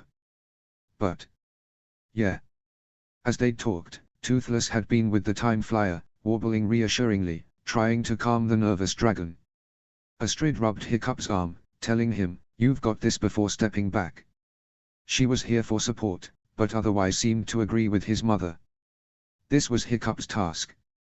"Okay," Hiccup said, mostly for himself. Time to forget the implications, forget that he was training his dad on dragons for the second time and that doing this meant he really never would see his father again, and just do the work. "What weapons do you have on you?" "I left my axe behind." "Right, but the other weapons?" Stoic frowned, but pulled out a knife and the Time Flyer hissed. "Throw it away," Hiccup told his father. "Throw it away?" "Yes." Stoic's frown deepened. "It's my last knife." "I doubt that's true, but even still, toss it away." Stoic stared unblinking and Hiccup. "Do you want to earn the dragon's trust or not?" Muttering complaints Hiccup couldn't hear, Stoic did as Hiccup said. "Great." Hiccup moved back towards the front entrance and slipped his arm through the gate to the bucket of fish they'd left there. He grabbed on to bring back to his father. "Give him this." "Fish?" "Yeah, dragons like fish. Give him some fish." Stoic looked uncertain and Hiccup shoved him lightly. "You just need him to eat it and realize you're not trying to hurt him. Besides, you should have seen what Toothless made me do to Bond when I first fed him fish. You'll have it easy." Toothless took a moment to laugh at him, but urged the Time Flyer forward as Stoic approached with the fish. "There you go," Hiccup encouraged, simultaneously to Toothless warbling. Stoic started quietly talking to the dragon. "I won't hurt ya. I'd say I didn't mean to before, but I did. I'd been trying to. Dad, maybe something else." "Right. Anyway. I'm sorry about that. I didn't know better. I do now and I need your help. Could you help me get back to where I belong?" The two met in the middle of the academy. The Time Flyer's head was low, level with his father's hand, but the dragon stared wide-eyed up at Stoic. Hiccup couldn't see his dad's face, but saw how still his entire body became. Toothless crooned encouragingly, nuzzling against Stoic's side. Slowly, cautiously, his eyes staying on Stoic, the Time Flyer opened its mouth to take the fish from his hand, swallowing it in one bite. "There you go," Stoic told the dragon. "See? I'm not so bad. Hold out your hand." Hiccup hissed, nervous to break the moment. "What?" Stoic hissed back, not turning his head. "Hold out your hand. Like you did for Stormfly." Astrid added. "What?" Hiccup asked and she waved him away, eyes locked on the scene in the center of the arena. Stoic reluctantly held out his hand, palm out. The Time Flyer reared back at first before looking to Toothless. Toothless urged the Time Flyer forward, even mimicking the head movement the other dragon should make. The Time Flyer stared at Stoic's hand and, for one blink, Hiccup was back in the cove, terrified that he was wrong about the first thing he had ever felt certain about. Hand out, head ducked, Hiccup had waited. And Toothless had proved him right. And so did the Time Flyer, slowly leaning his snout against Stoic's hand. Only then did Stoic turn back to look at Hiccup, grin wide and exhilarated. "Now what?" "Now, you fly home." Stoic's smile remained, but the sincerity of it leaked away. "Right." He gently pet the dragon under his hand. Hiccup approached slowly, nervous about startling the dragon, But the time flyer didn't seem to mind his approach, even slinking away from Stoic to greet him. He'd already grabbed a rope and started tying it around the dragon's wings. He'd checked the tail fin earlier, when they had waited for his parents to join them, and confirmed it was still in working order. There wasn't really anything left to do. "You have something with you that you brought back from your time?" Hiccup asked, his eyes focused on his rope's task. "Once we're out of the academy, you'll give it to the time flyer to sniff. In theory, it'll follow that scent home for you. It worked for me at least. We were off by a day, but," Hiccup shrugged. "I mean, in the grand scheme of things." His father sounded as reluctant as Hiccup felt. Hiccup finished with the ropes and looked to Astrid, who nodded and raised the academy gates. He walked backwards, motioning for the time flyer to follow him. Toothless walked with them, warbling the whole time to the dragon, and it felt like he was giving the time flyer very similar instructions to the ones Hiccup had given his father. Stoic and Astrid trailed back behind the dragons. He saw his father quietly speaking to Astrid, but couldn't make out the words. It was only after they were clear of the academy and in open air did the two of them hug. Stoic nodded at Astrid, then moved to join Hiccup. What was that about?"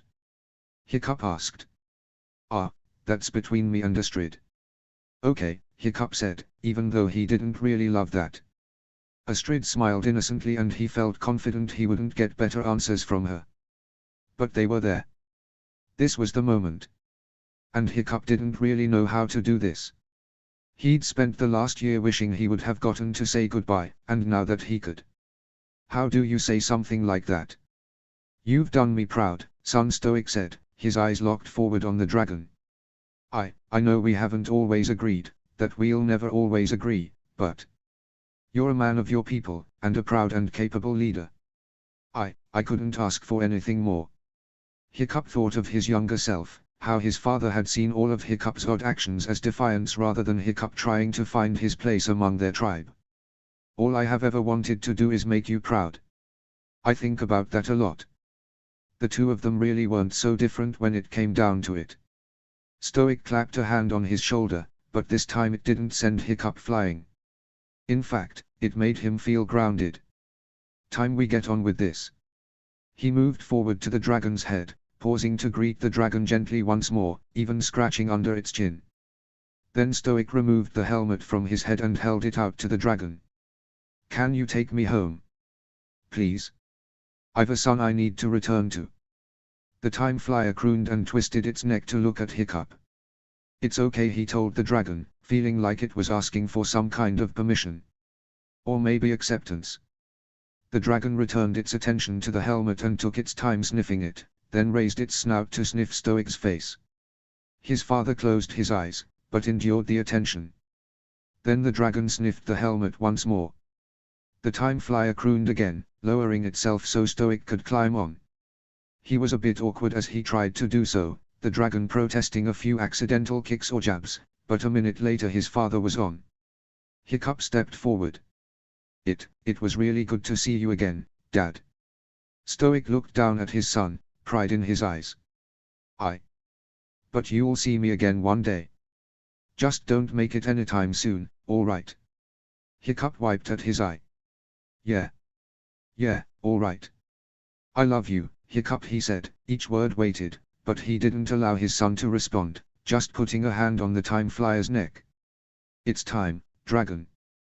The time flyer crooned loudly and spread its wings, and Hiccup felt the takeoff like a blow to the chest, stumbling backwards. It wasn't the wind or the wings, but the grief that attacked so instantly and powerfully. He would have fallen to his knees if Astrid hadn't rushed forward to support him. He tried to tell himself it wasn't the same, that this wasn't a real loss, that all of this had been extra, a gift like Astrid had said, but it didn't work. Hiccup felt grief crush him with a fresh strength all over again, except this time there was no village in distress for him to distract himself with. No chiefing ceremony to pull himself together for. There was just Hiccup and the chasm in his chest he had never let himself really feel. Astrid's arms were around him, holding him steady and brushing soft fingers through his hair. The last time, first time, real time, he had lost his father, he had known, objectively, that she had been there for him. In fact, he doubtlessly would have handled everything way worse if she hadn't been, but last time he hadn't let the grief get too loud, too crushing. He had stayed busy and focused and kept his eyes on the horizon. On what was next. Grief had been a nuisance. But Hiccup knew this time it wouldn't cooperate with him so readily, that he was entering a fight he was destined to lose. It might be the second time he had lost his father, but the pain was raw and real and all-consuming. Astrid pushed his hair back and kissed his forehead. Maybe not all-consuming, he thought, his adoration and gratefulness for her mixing with his agony, chasing away his loneliness, but he would have to face it this time. And he would, with Astrid and his mom and Gobber and all his friends to support him. He didn't need to be the pinnacle of a chief in crisis this time. Burke was thriving. He had systems in place and loved ones to share the load. He didn't need to keep everything standing by his sheer will alone anymore. So Hiccup let himself collapse into the love of his life as he watched as his father saw, one last time, into the skies and into the light. Notes. I really hope this doesn't come off as a sad ending. To me, it's almost hopeful because I think we all agree there was no way Hiccup had time to properly mourn his father last go around, so this time Hiccup has the time and space and, bonus, way more closure. He might have some grieving days ahead of him, but our boy's gonna be okay. PSSST, hit next chapter. Chapter 20, Epilogue. Notes. To the tune of Atlas Secret Tunnel, Secret Epilogue. Secret Epilogue. Come on. Did you really think we weren't gonna end with Stoic? See the end of the chapter for more notes. Chapter text. Stoic made sure to thank the dragon after they landed as he undid the ropes. After all, that was apparently what his people did with dragons. He wished he could have said more, but felt certain if he had dove into what a gift the dragon had given him, seeing his adult son, betrothed and beloved, a proud and capable chief, brave and defiant in the best ways, then he might not have steady enough legs to carry him the rest of the way home. The time flyer didn't seem to mind the simple, shaky, thank you, dragon and nuzzled him. Stoic recognized a goodbye when he saw one and wasn't surprised when the dragon turned around and took off back into the skies. He just had to hope the time flyer had brought him back to the right time. It sure looked like Burke at least, though he'd been dropped off in the woods, about where he had crash-landed in the future, but with nothing but trees he couldn't exactly tell when the dragon had taken him. It was a bit of a trek back into the village, but Stoic didn't mind, even though the medication in his pocket felt like it weighed more than Gronkle. He reached the village just before dusk and Burke was bustling in a way Stoic recognized, evening preparations for the next raid. He walked through, taking time to note each face and each home. You look the same. That looks the same. That too. As he walked, his people greeted him. Chief. Stoic. Stoic, good to see you. As he walked, he spotted the twins off in an alley shoving each other, Snotlout goading them on. Fishlegs seemed to be creeping further and further back, uncomfortable at the violence. The last member of their small group scoffed and split away, an axe on her back and a bucket in each hand, the only of the bunch who seemed ready for their water brigade duty that night. A young Astrid Horferson paused as she crossed paths with him to greet politely, Chief. He could hardly see her expression underneath all that hair, but she seemed to frown at his non-response. Either way, she kept moving. The lass had matters to take care of and Stoic couldn't help but remember the bright-faced woman she would become, a skillful commanding general and future wife to his son. I am betrothed to him because I want to be and I love him. And I will marry him, she had said. I've already told him he's not allowed to name any of our children. And then, right at the end, I'll watch out for him. I love him, more than I ever thought possible. I won't let anything bad happen to him. At least not anything too bad. He doesn't exactly make it easy on me, flying off into danger like he does. But I wouldn't want him to be any other way. He couldn't wait to see their courtship and tried not to think about how he wouldn't be there for the wedding or the grandkids. Stoic. Gobber's voice called out and Stoic jumped, turning away from where he'd still been following the young Viking's progress. I've been wondering where you've been. I've been gone, he asked nervously. Yeah, all day. I knew you were checking the forest, but I thought you'd be back by the evening meal. Stoic tried to hide his relief. Well, you know how these things are. Sure, Gobber said, not disbelieving, just uncaring. You should know. Hiccups on one of his grand ideas again. Stoic's heart pounded at the mention of his son. Oh. Yeah. Something about water irrigation. For the crops. Made my eyes go crossed, but you should prepare yourself. You know how he gets. I sent him home an hour ago, hoping that would clear his mind of it, but that never works. Stoic finished. Exactly, Gobber said a bit exasperatedly. He might have a point about water inefficiency though. Could be a better method, I just couldn't follow a word of what he was saying. Look into it with him, will you? Stoic asked. Gobber blinked, looking a bit surprised, but answered, "I.